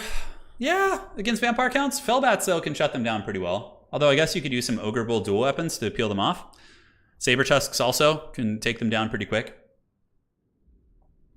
Demons of Chaos are really quite strong. People have been innovating with them. They were perceived as one of the weaker factions in the beginning, but then Be'lakor obviously, you know, became an unholy terror, and that's when things started to get a little bit crazy.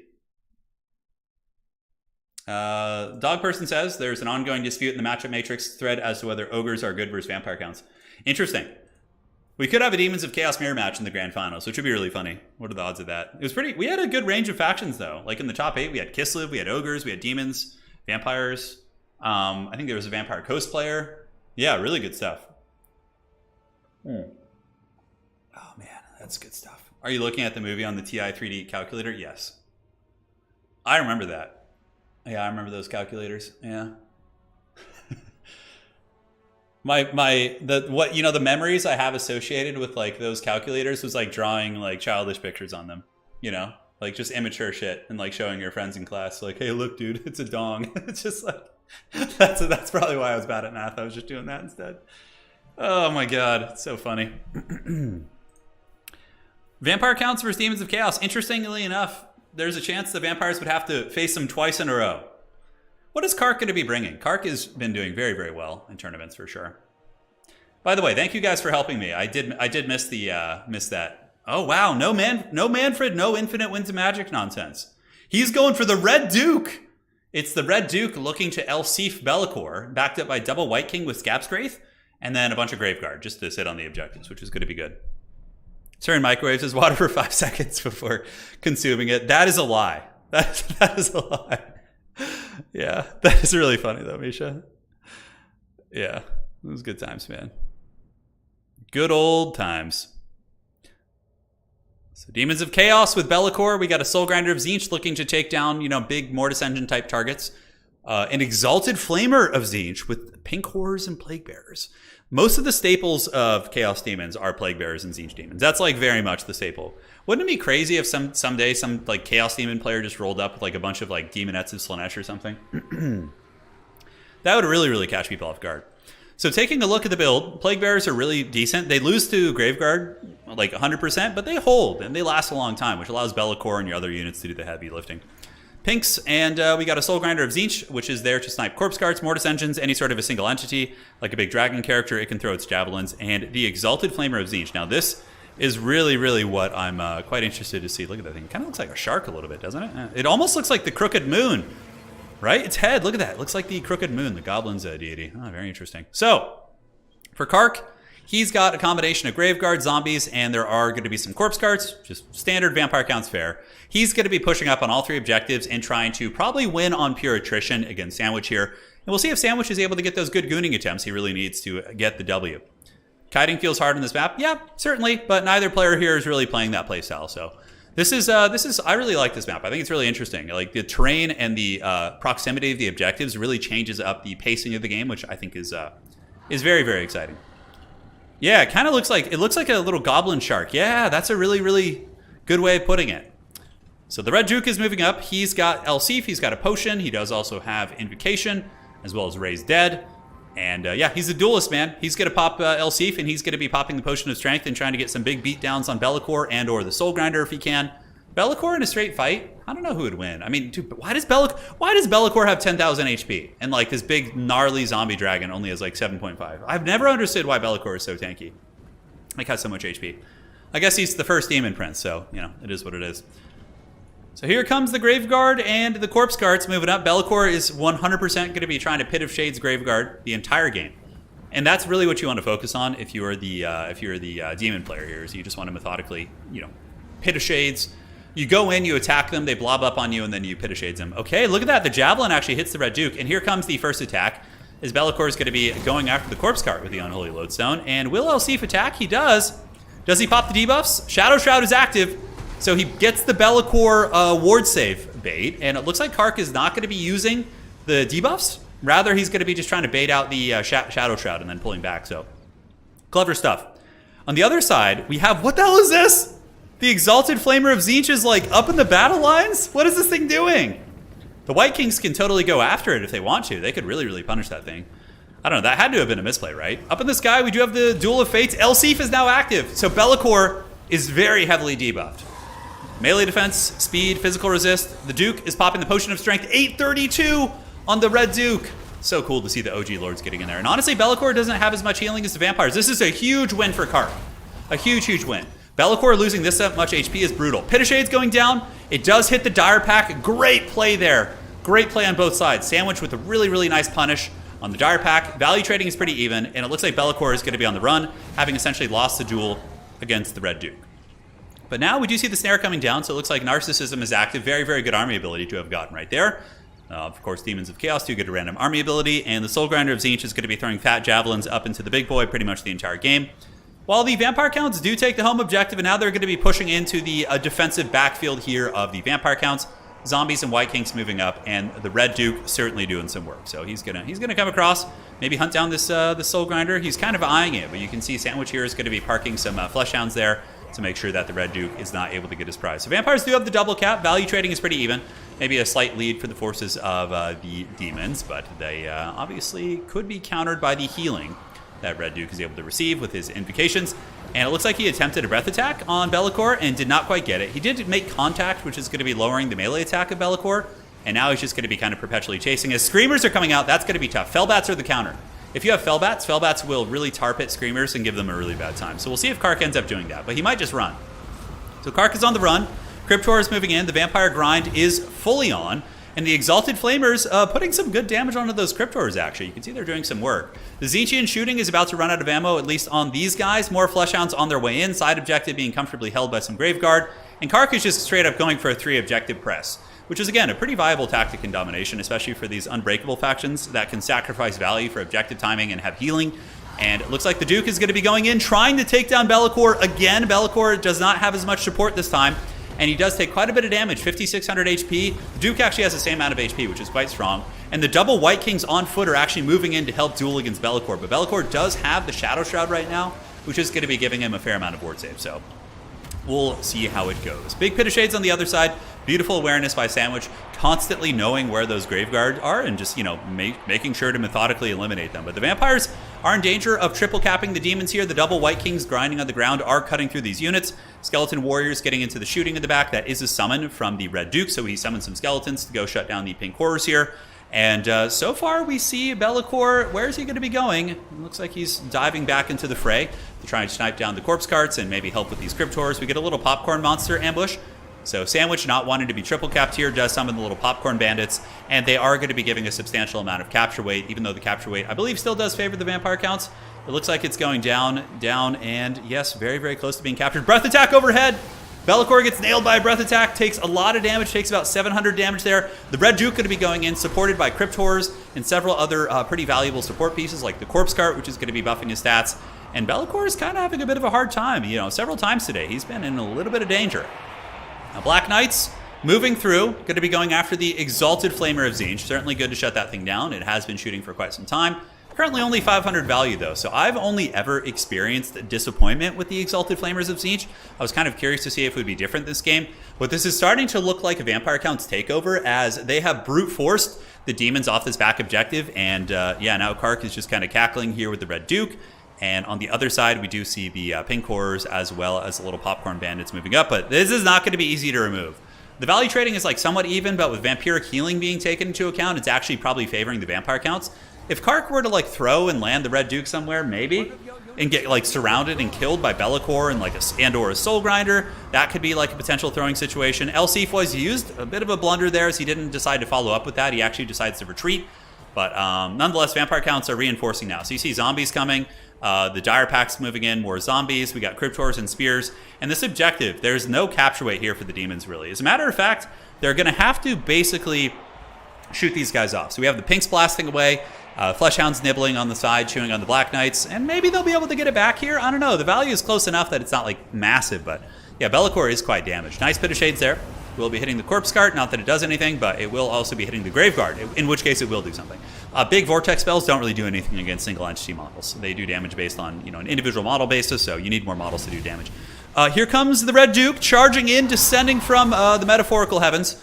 Be'lakor does take a little bit of damage. He's actually on fire, so getting some friendly fire treatment from the boys. The objective actually flipping back to the demons a little bit. Looks like the vampire counts are running a little bit thin, but I think the vampire counts are also collapsing from the other side, so we see them coming over here with the Graveguard and Corpse Carts they had, which is going to make it incredibly tough for the demons.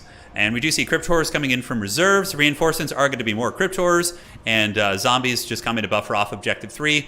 And I'm really impressed at how well the Red Duke has been controlling Be'lakor this entire game. 100%. 1995 value on this bad boy. Zombies just moving in. We got the Dire Pack, which are a very good answer against the Soul Grinder. Granted, they can be killed by any number of demonic units if they're not careful, but here they are able to shut down the Soul Grinder. Popcorn monsters, the Pinks are shooting in, but vampires once again. The Corpse Carts provide all sorts of buffs, so all these undead units are just jacked. Oh, wow, look at the tech.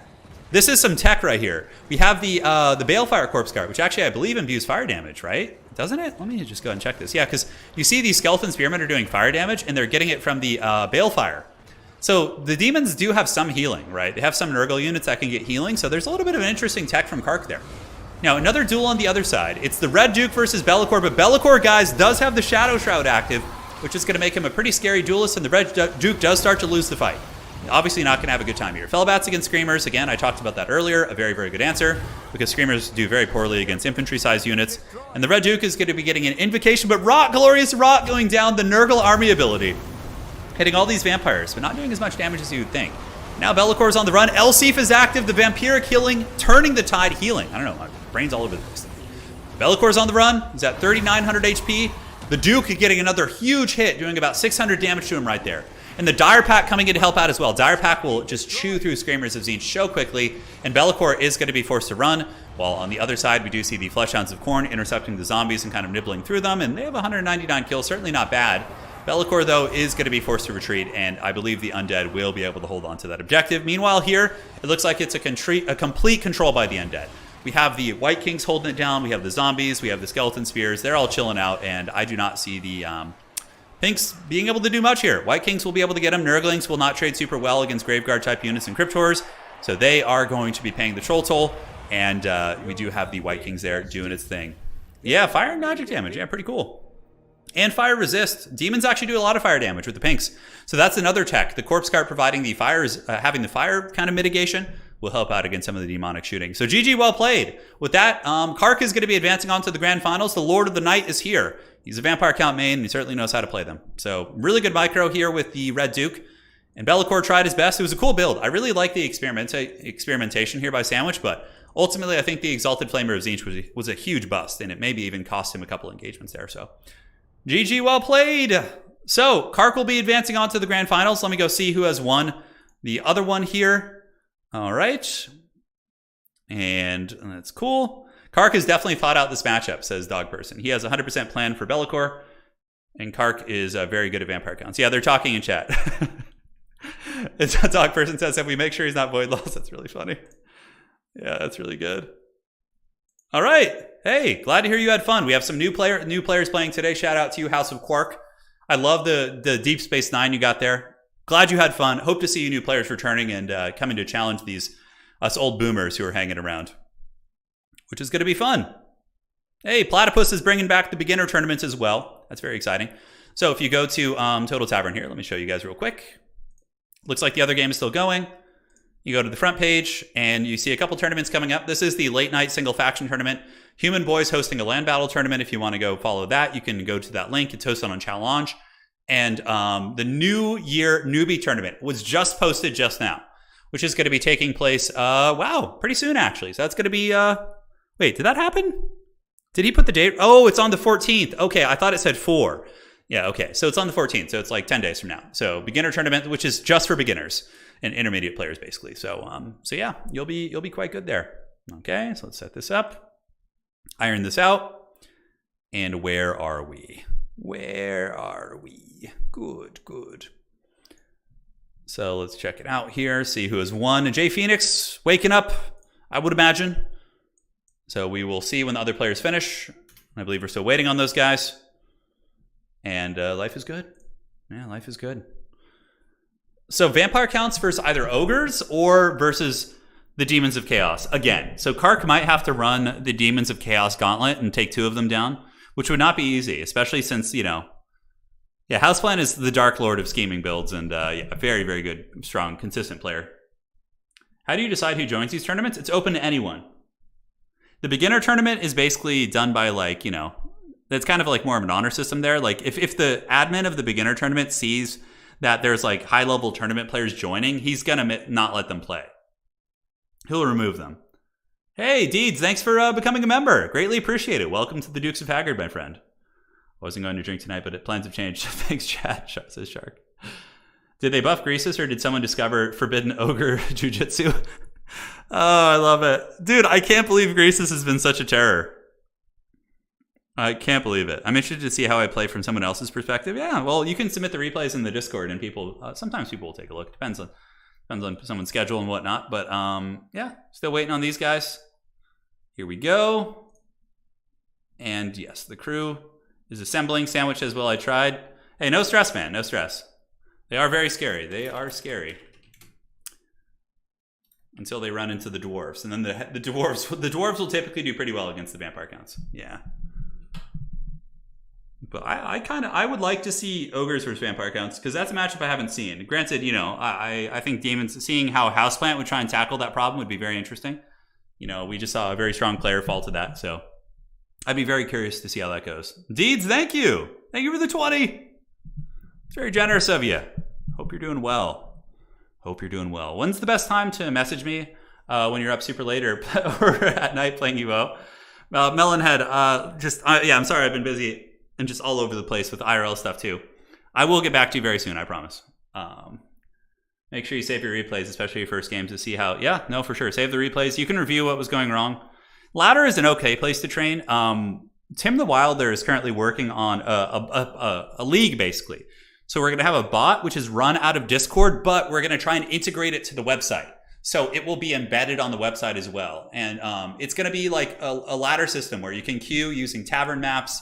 It will have an ELO. It will have rankings, all that sort of good stuff. So that'll just be like a new feature coming in the next couple months. What time are the live streams? Dude, they're all over the place, man. All over the place.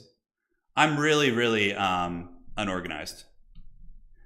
Let's see. House of Quark asking if I've seen Deep Space Nine. Yes, it is one of my favorite shows of all time. Yes. I love Deep Space Nine. It's of all the Trek shows, like The Next Generation was really good. Like I'm a big Picard fan. I really like not the new Picard show. I'm saying in general, I just like Jean-Luc Picard as a character. So I loved TNG. I liked Worf and Data and Geordi and just the whole crew is just awesome. It's just fun.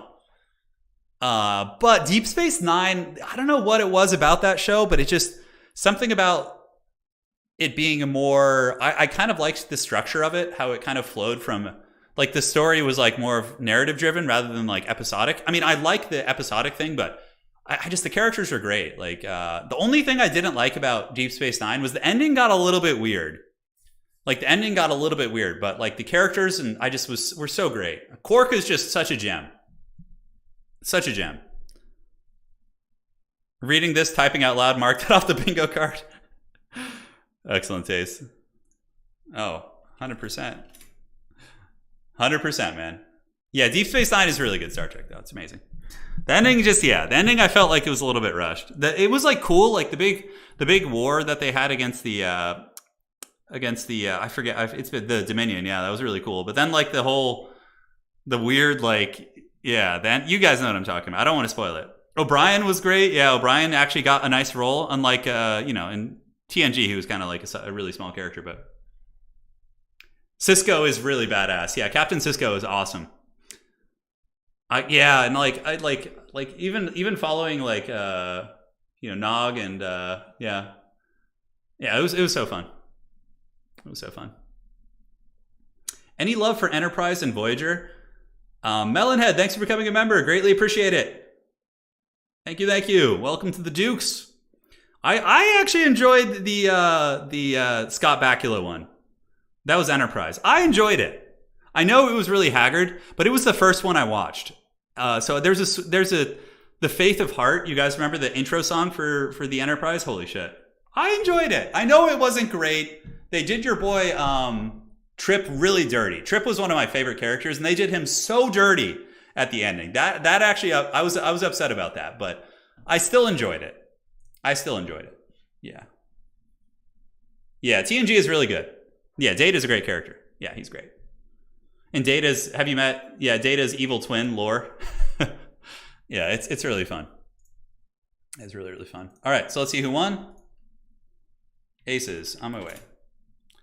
All right, so it is going to be Kark versus Houseplant. Houseplant did win the game. He defeated the Ogre Tyrant. He has fallen today. Okay. Invite Kark. Okay. We're jumping into the next match. The grand finals, as a matter of fact. The dreaded Houseplant, the world champion, guys, is here. Defending his crown against the Vampire Counts. So we just saw this. It's a different map, though. This is going to be Celestial Lake. Which is, I think, like, not as good of a map for... It's still a good map for Counts, but it's not... Like, this map, Lost Temple of Sotek, seems really good for Vampire Counts. Let me go ahead and tell them about the map. Map is Lake. Celestial Lake. Very good. Very, very good. Bellacore was able to do it this time. Oh, yeah. Taco, well played. Hey, Taco, you still earned your Greasus avatar, so you're going to get the custom Greasus avatar on Total Tavern. Yeah. You're the people's champion, 100%, dude. Houseplant is literally the top player in the world right now, so don't worry about it. You did great, man. Did you bring Greasus against him though? Did you do that? Gunhound, do you like the holodeck episodes? I'm really torn on holodeck episodes because some of them I loved, and then there was some I was just like, oh my god, can we skip this one? It was really, really kind of back and forth for me. Remember Professor Moriarty when they have him? Yeah, that was really fun. Yeah, man, it's the early TNG feels like super 80s. It feels super 80s compared to like the 90s ones. You can really see a stark difference. Arthur, that's not necessarily true. Yeah, like Demons of Chaos and Vampire Counts are very meta, but you have to remember, Arthur, that the top two players who are like the people who are playing them are also happen to be some of the best players in the world. Like, I think that if Houseplant had come in with like a lower tier faction, he would still have a very good chance of winning this tournament. It just so happened he wanted to play a very strong faction. Yeah.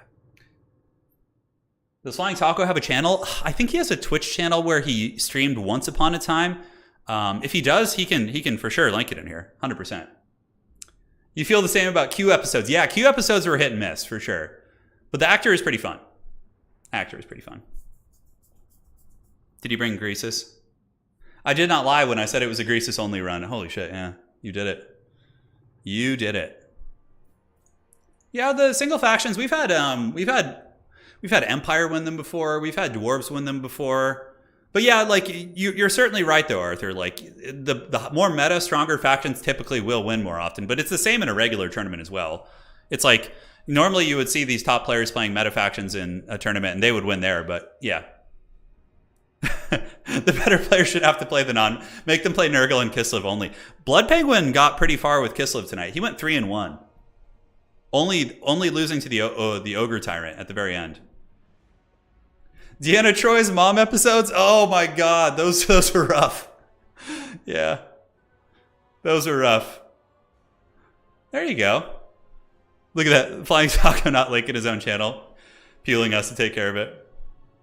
I don't know if Taco's streaming right now. I'm not sure if he is. What is the state of Skaven? They're pretty good.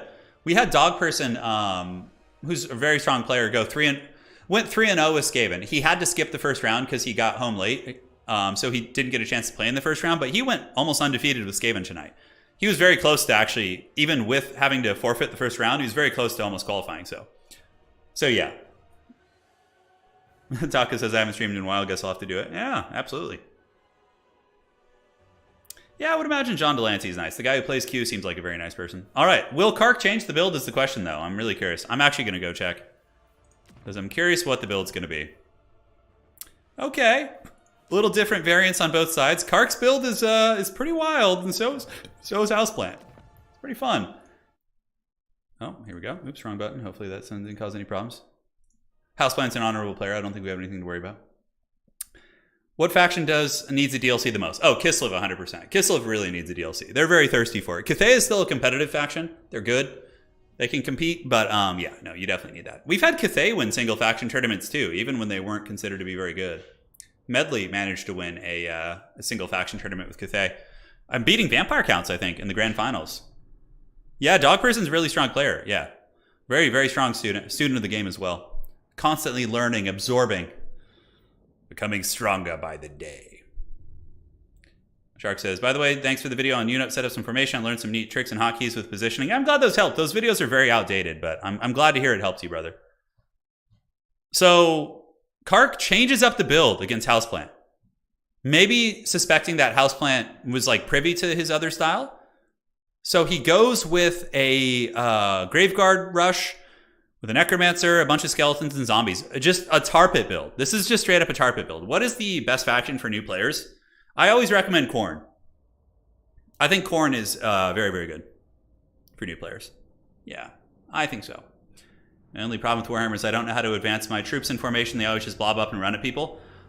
So, Cody, if you set up your formation and then you select them all, put them in a control group, and then you click the lock button on the top left, then when you go to move them, you hit 1 or whatever the activated hotkey is of said group, and you right-click on the map, and then you hold and drag, and it will let you like swing the formation however you want it. They'll stay in formation, typically. I mean, terrain can mess it up a little bit, but yeah. All right, guys, it's on. So taking a look at the current Warhammer World Champion, he is coming in, Houseplant with Be'lakor and the Soul Grinder. So it seems like RTK really likes this as kind of a core, but he did not bring the Exalted Flamer of Tzeentch that we saw in the previous game. On top of that, we do have the Exalted Plague Bearers, the Holy Hand Grenades. These things are pretty good. They obviously can snipe SEMs if you're not careful, so if the Vampire Counts aren't paying attention, you slap these bad boys in guard mode, and you nuke like a corpse cart into the Shadow Realm or something like that. So, this will be the last thing I say before I start focusing on the game. Blaze, the Elemental Bear is not bad for Kislev. I can't tell you how many games I've won and surprised people with the Elemental Bear. Yeah, it's not bad. Exalted Plague Bearers, pink cores in the back and blues. Obviously, Nurgle and Tzeentch, the bromance is on. And yes, yes. Now, looking at Kark, Kark's whole army is designed to win on value. Or not value, win on objectives. 100%. He doesn't care about trading. He's not going to be hunting down Be'lakor. He is just going to be throwing a million crappy units at the battlefield and trying to win on the objectives. Which is interesting. He has Heinrich Kemmler in reserves as the Lord. So Heinrich Kemmler will probably come out pretty quickly. Obviously, vampires want their magic. And I would wager maybe a Winds of Death to deal with like Plague Bearer positions and different things like that. That would be the way that you do it. So he's coming in, man. Nothing good. I mean, a couple Graveguard in the backfield. Obviously, Houseplant's going to be having a field day hunting those things down. And how will Houseplant deal with the width of this army? It is a lot. The vampires want to basically just have capture weight up until, you know, Houseplant has to triple cap, and then he just helms deep with unbreakable vampire units. This is a playstyle that's certainly viable for the vampire counts if you want to just like swarm and play objectives. It's what I really like is like how it reflects tabletop too. When I play tabletop, I play Nurgle in tabletop. I play Empire in Fantasy. And then in 40k, I play Nurgle. So I have a Death Guard army. And one of my favorite strategies with Death Guard is to run an army with 100 Poxwalkers, which is literally, the army itself is like 100 Poxwalkers and like 20 to 40 Plague Marines. It's insane. And you just move up and your opponent's trying to shoot you off the objectives, but they often take too long and then you just win on points. It's one of my favorite ways to play Death Guard, actually. So this is a very similar playstyle. Sadly, Nurgle can't really do that in this game for some reason, nearly as well as the Vampire counts, but we'll have to see. What is the least played faction? So if you go to Total Tavern, you can look at the stats and see which factions have the least games on the stats page. But that only is going to show you in tournaments. It's not going to show you other variables, right? So Be'lakor coming in and just farming some skeletons. He takes out a couple skeletons, but the Graveguard's going to keep moving. You can see the Sternsman going to be trying to avoid Be'lakor. Be'lakor is trying to bait a Pit of Shades right there. So he lands, he's trying to get a blob so he can get a big Pit of Shades, but Kark is going to be just rolling, coming after these guys and, causing some problems.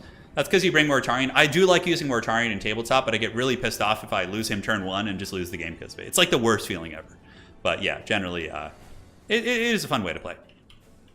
Be'lakor hunting, looking to find some high-value targets, but the thing is there are none. Oh, Heinrich Kemmler's out. He better be careful.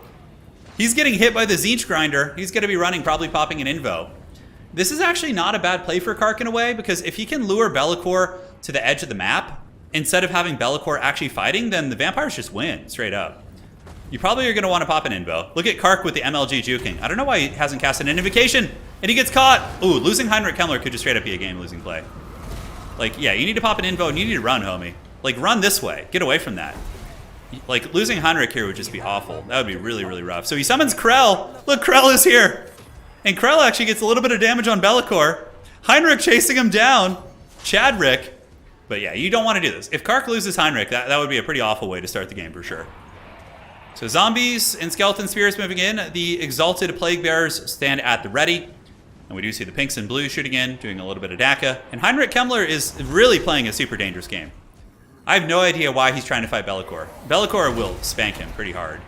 Granted, he's holding on better than I would have thought. He only has the Krell summon. He does have the Chaos Tombblade. And Krell is in here now. Krell forcing back Be'lakor. Okay, this is kind of fun. We get to see Be'lakor and fighting against Krell. I mean, that's pretty neat. Like, this is keeping Be'lakor away from the main fight, which is kind of MLG, kind of a good play.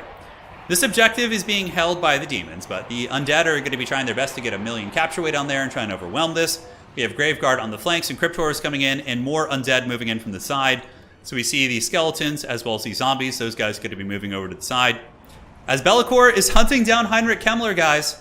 This is some Benny Hill shit, right? Like, he's chasing him, but he's not quite able to get the job done. Also, there are these Tzeentchian javelins being thrown at Heinrich.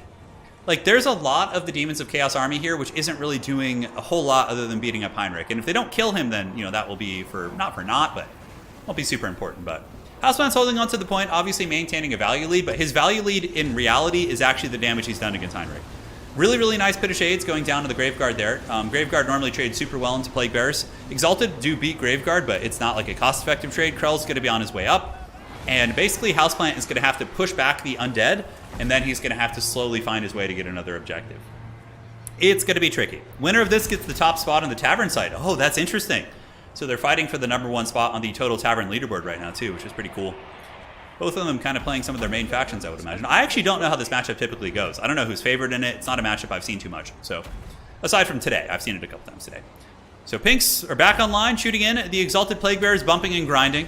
And Be'lakor is going to be hunting down the Necromancer on the Corpse Cart, which is a very, very nice choice. You know, an SEM that can't really escape you. But Kark has a very nice reaction. He grabs his Crypt Horrors, and he uses them to jump on Be'lakor and maybe disrupt him and or block him up. So let's take a look at reinforcements real quick. We got skeletons and zombies looking to collapse on the side. We get more Sternsmen moving to the middle. Full health Sternsmen is starting to feel a little bit like last game, right? Starting to feel a little bit like last game. A bit like Christmas. Graveguard sitting on the side objective, making sure, you know, Kark is setting up for the late game here. This is basically like, hey, I'm just going to kind of park these guys here. We're going to chill out and, you know, keep you from snaking that objective easily. That's going to be a nice Pit of Shades, although it's only the Konigsstein Stalkers. It's not like the Sternsmen, so it's not like a super high value unit, but it's still something that you probably want to take out. Skeletons, I don't remember if they have, I think the Vampire Count skeletons do have expendable capture weight, but the Tomb Kings don't. It's kind of a weird thing. I think it's just an oversight from Creative Assembly, something that they missed, which hopefully they'll get. Who knows? But yeah, overall, it seems like it looks very similar to last game. Like, the Demons of Chaos kind of getting ground down. What almost makes me think is that the Demons of Chaos, like, one of the ways that you actually have seen the Vampire Counts lose against Khorne is with Exalted Bloodletter spam. So what if you come in with, you know, you could use Be'lakor, but what if you also come in with a bunch of Exalted Bloodletters just to lawnmower through your opponent's army? Wow, look at this! Houseplant with some tech, though. He's got Exalted Demonettes of Slaanesh. Okay, so bringing out the big Slaanesh infantry, which obviously they will be able to cut through, you know, Graveguard and also cut through zombies pretty efficiently. Here we see the Soul Grinder of Tzeentch being hunted down on the other side, so the Soul Grinder is going to be paying the Troll Toll here as it is being attacked by these armor-piercing monsters. Houseplant is managing to hold on to the objective, though, which is very big. If this objective flips, you know, that would really be potentially putting the nail in the coffin. Graveguard here getting through the Exalted Plague Bears, back objective being held pretty well. I don't know what's hurting these Exalted Demonettes, but they've gotten about 700 value so far, so it looks like they're doing an okay job. And this is what I'm talking about. Look at that. Prophetic. Exalted Bloodletters of Khorne are coming out. This is exactly what I think you need. They will actually have the stopping power to kill things like the Sternsmen, kill these Graveguard. As a matter of fact, turbo cost effective, right? These Exalted Bloodletters are fighting two things, which is the exact things they need to be fighting, they are fighting. And they seem to be doing pretty well. Graveguard here are pretty close to dying, and the other ones are in a little bit of danger. But this objective could be flipping here. The Demons don't have a team that have a ton of capture weight. Houseplant does get a bit of a surround with the Fleshhounds of Khorne onto the back of the Crypt Horrors. Exalted Demonettes cutting through zombies, and they are up to a 311 kills, about 800 value so far. Fleshhounds versus Crypt Horrors. I think the Fleshhounds won't trade terribly there. And the Soul Grinder of Tzeentch is able to escape, as a Pit of Shade does go down right here, but it's mostly zombies. It's not hitting the Graveguard. A little bit of a misplay there. I think you cast it over here. You hit the Sternsmen right in this blob, and then they're dead, and suddenly these guys move up, and maybe you secure it. But the Vampire Counts do get the triple cap. Clearly, Kark is very practiced in this matchup. It seems like he knows this matchup well. He knows what to expect. And I think there's a testament to that because he had two separate builds against the Demons of Chaos, both of which seem to be very effective. So, yeah, clever stuff indeed. Black Knights moving up. Here we have the Screamers coming in to try and counter those. Be'lakor trying his best, fighting with the Festering Stooges here. The Exalted Bloodletters in the back, able to pretty much cut down two Graveguard units, but it looks like they might be at the end of the road here, as Graveguard in the backfield chasing down those Pinks. Maybe the Demons, it almost makes me think maybe Demons go for like a mobile playstyle. Like we saw that from way back in the day where you could use like Seekers of Slaanesh and then maybe like a Goon Squad, and instead of fighting the vampires like head up like this, you outmaneuver the very slow infantry-based army, right? Yeah, no Winds of Death either from Kark. Very interesting stuff. I think Heinrich Kemmler is still alive somewhere. I think he's like cackling in the brush. I don't really know where he went. He might have been unsummoned, but I would wager he is just running around somewhere causing problems. So now the Demons are going to be playing the side point. Kark's just pouring it on. The Black Knights moving up, and we do see multiple zombies waddling out. Black Knights will be okay. Slight value lead for Houseplant, which is actually probably a decent true value lead because of the fact vampires didn't seem to bring a ton of healing. I don't even know if Heinrich Kemmler is still on the battlefield, honestly. I can't find him, so... Yeah, there goes the Necromancer, and he is getting karate chopped. That's a nice pick right there. Going to be removing one of the nice support pieces. And the Demons of Chaos are pushing back, but the thing is there going to be enough time? You can see the Festering Stooges and Exalted Plague Bearers, and the flanking with the Screamers, Fleshhounds, and Nurglings is starting to break the vampire position. Necromancer is going to be going down. We still have the Tzeentch Grinder, and it looks like the little Popcorn Bandits are moving to the side objective. But Kark was kind of prepared for this. He's currently got the Graveguard sitting here, which are not going to be an easy unit to remove. What I'd like to see would be like some Seekers or something. Like some Slaaneshi cavalry maybe coming around the top and rear charging them would kill them very, very quickly. Like Sternsmen are definitely one of the best RORs in the game. I agree with you, ASB. Yeah, like they really, really are incredibly good. So Soul Grinder and Be'lakor reclaiming the objective for the Chaos Gods, although Be'lakor doesn't really like the Chaos Gods, but I guess he ends up working for them as he's leading their minions, quite literally. Pit of Shade's going down. That's going to be nailing the Skeleton Spearmen, slowly clearing out some of the chaff. And the objective will flip, which will kind of slow the bleeding down a little bit, but he still has a lot of ground he has to take. Kark can obviously Helm's Deep on one objective at this point. He's going to be able to sit back, so it's going to force Houseplant to get all 3 objectives, which I would be really interested to see the theory crafting. Assuming Kark does win this, how Houseplant would go to the drawing board to... he's one of the best players in the world at like adjusting and figuring out builds and all these different things like that. So it does seem kind of hard, though. It does seem tricky. We did see the Exalted Bloodletters. I wonder how well they did. They probably did okay, considering they fought 2 Graveguard. Festering Stooges and Nurglings slowly clearing out the Undead. Be'lakor is obviously really scary, and the Undead don't really have anything like Be'lakor, but they can just tar pit these objectives at this point. We see the Heinrich Kemmler moving up. Objective 1 being controlled by the Demons of Chaos. Side objective not going too well, as the Pink Horrors and Nurglings are annihilated. And I think, like, the fact that Creative Assembly gave the Vampire Counts a lot of magic damage probably gives them the edge in this matchup. Because, Graveguard and Black Knights did not used to have magic damage in Warhammer 2. If I'm not mistaken, I'm pretty sure. So the fact that they got basically a 20% damage buff against all the demon units is pretty crazy. If they hadn't made that change, I actually think Demons of Chaos would have been able to probably push them back by now, right? But again, that was a long time ago, so it's kind of moot to go over it once again. But I do think Houseplant probably is in some danger, but he does get some Exalted Bloodletters coming up, which I do like this a lot. Once again, they're back. In their previous life, they got 1,200 value. So you can see the Exalted Bloodletters appear to be a pretty good choice in this matchup, because Khorne usually spams a couple of them, and they do well, right? So we're seeing them being used here to push them back. And, Kark might actually be losing this objective. It's going to leave Houseplant with a little bit of time, but overall, this is going to be a very tough bump and grind, as vampires are so tough to push back. As a matter of fact, it looks like Kark is starting to get capture weighted. Some of the Graveguard came back and are now on the point. We got zombies moving up, and it's getting to the point of no return here. What is the answer going to be from the Demons of Chaos? I'm not sure. Value trading evenly with Vampire Counts is usually not the recipe for success. Typically, in my experiences of when I've been able to beat good Vampire Count players, it's with like Empire when you're up by like 3,000 or 4,000 value. Granted, Demons do have access to some healing. Pit of Shades there is going to be clearing out zombies and chaff units. But this objective might flip straight up, and I don't see any units coming out to kind of reinforce that. This objective is going to be going to the demons here 100%. And, there's a chance that the Exalted Bloodletters could take this and then maneuver this way, but zombies only have 2 capture weight. So it takes 3 zombies to out-capture 1 infantry unit, like an Exalted Bloodletter. So certainly something to take note of. Exalted Bloodletters annihilating Graveguard, but they're just such a durable unit, which is weird. Looking at their stats, they don't look like... 36 melee defense is good, but yeah, they last a long, long time. Any other mortal unit being surrounded by this quality would definitely be broken. Fleshhound's going to be intercepting Cryptors. Are they going to be going for the back objective? Kark has Spearmen chilling here and zombies. I'm surprised he's not just sitting on that back objective at this point, but he does flip this back point. So this one does get flipped there, and I don't know if Be'lakor and company are going to be able to get it. GG, well played. Vampire Counts win it. That was a solid one for sure. Kark showing he knows that matchup really, really well. He definitely does it. That was a great tournament tonight. We had some really cool Ogre games, and then we finished with some very sweaty meta stuff. So you guys got to see meta, you got to see some off meta, got to see some Kislev. I really wonder how the Demons of Chaos would go to do that. Be'lakor did great, but like, I don't know. I have to feel as if the SEM gooning tools like didn't do their thing. Yeah, and the Exalted Plaguebearer is only getting 500 value, whereas Houseplant's other supporting units, 2,000 and 1,200, they certainly did a little bit better. I don't know how they do that.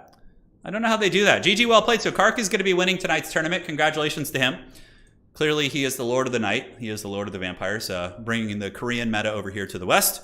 And yeah, GG. Great games. Thank you guys all for supporting, as always. It was a lot of fun. We're going to make that one official as soon as they report well, they don't need to report the scores, actually, so I can just make it official right now. So we will do that. So let's go here. Do this. Head to the front page. And let me find Kark here. So that should load. And he is currently here. And it is on. Yeah, we've had some fun streams. So I'm going to update his tournament wins with my fancy admin tools. So we will update his tournament win. And now we can go check the leaderboard. Congratulations. He actually has over 50. Yeah, he's been doing really good. The only time Kark has really lost in recent history was against Houseplant, actually. Yeah, he lost against Houseplant before. And he also lost the dog person. But he's been on a pretty good tear, for sure. He's been doing very good. So with that, Kark is going to be taking the #1 spot. Him and Hadries are tied on tournament wins, but the next tiebreaker is the amount of wins in total. And Kark plays more than anybody, I think. He's got a lot of games played this season, but he takes the #1 seed for the next season finals, which will be coming up soon. I don't know when, but I'm going to be doing that. Also, by the way, if you guys are newer to Domination, head on over to Total Tavern. We have 2 new articles. Normally, we haven't been doing too many, but Dog Person, who is currently ranked like number 9 or 10, clearly a top tier player, wrote a Domination strategy guide, which is really cool. So you can check it out here. It gives you sample builds. You can see sample builds, and he also kind of talks about the different play styles you can have and what's effective in his experience. Also, a really interesting piece that he put up is if you go to the blogs again, how to pick and ban. So here's a little short guide on picks and bans, and you can go to this Google spreadsheet. I assure you the link is safe. And it has a matrix with which you can see what factions are favored and what pick and bans and all that sort of good stuff. So you can check that out. All right, congrats to Kark. Hopefully you guys enjoyed tonight's tournament. We'll see you all on the other side. That's going to be it for now. I'm going to go hang out with my smoking hot wife, as always, and we will see you guys. I don't know. Maybe I'll stream tomorrow. Maybe I won't. We'll see. Kind of want to, but throat's feeling a little bit scratchy, so hopefully it's nothing serious. But we'll see you guys tomorrow. Take care of yourselves. Do widzenia, do noc, and that is it for tonight. GG.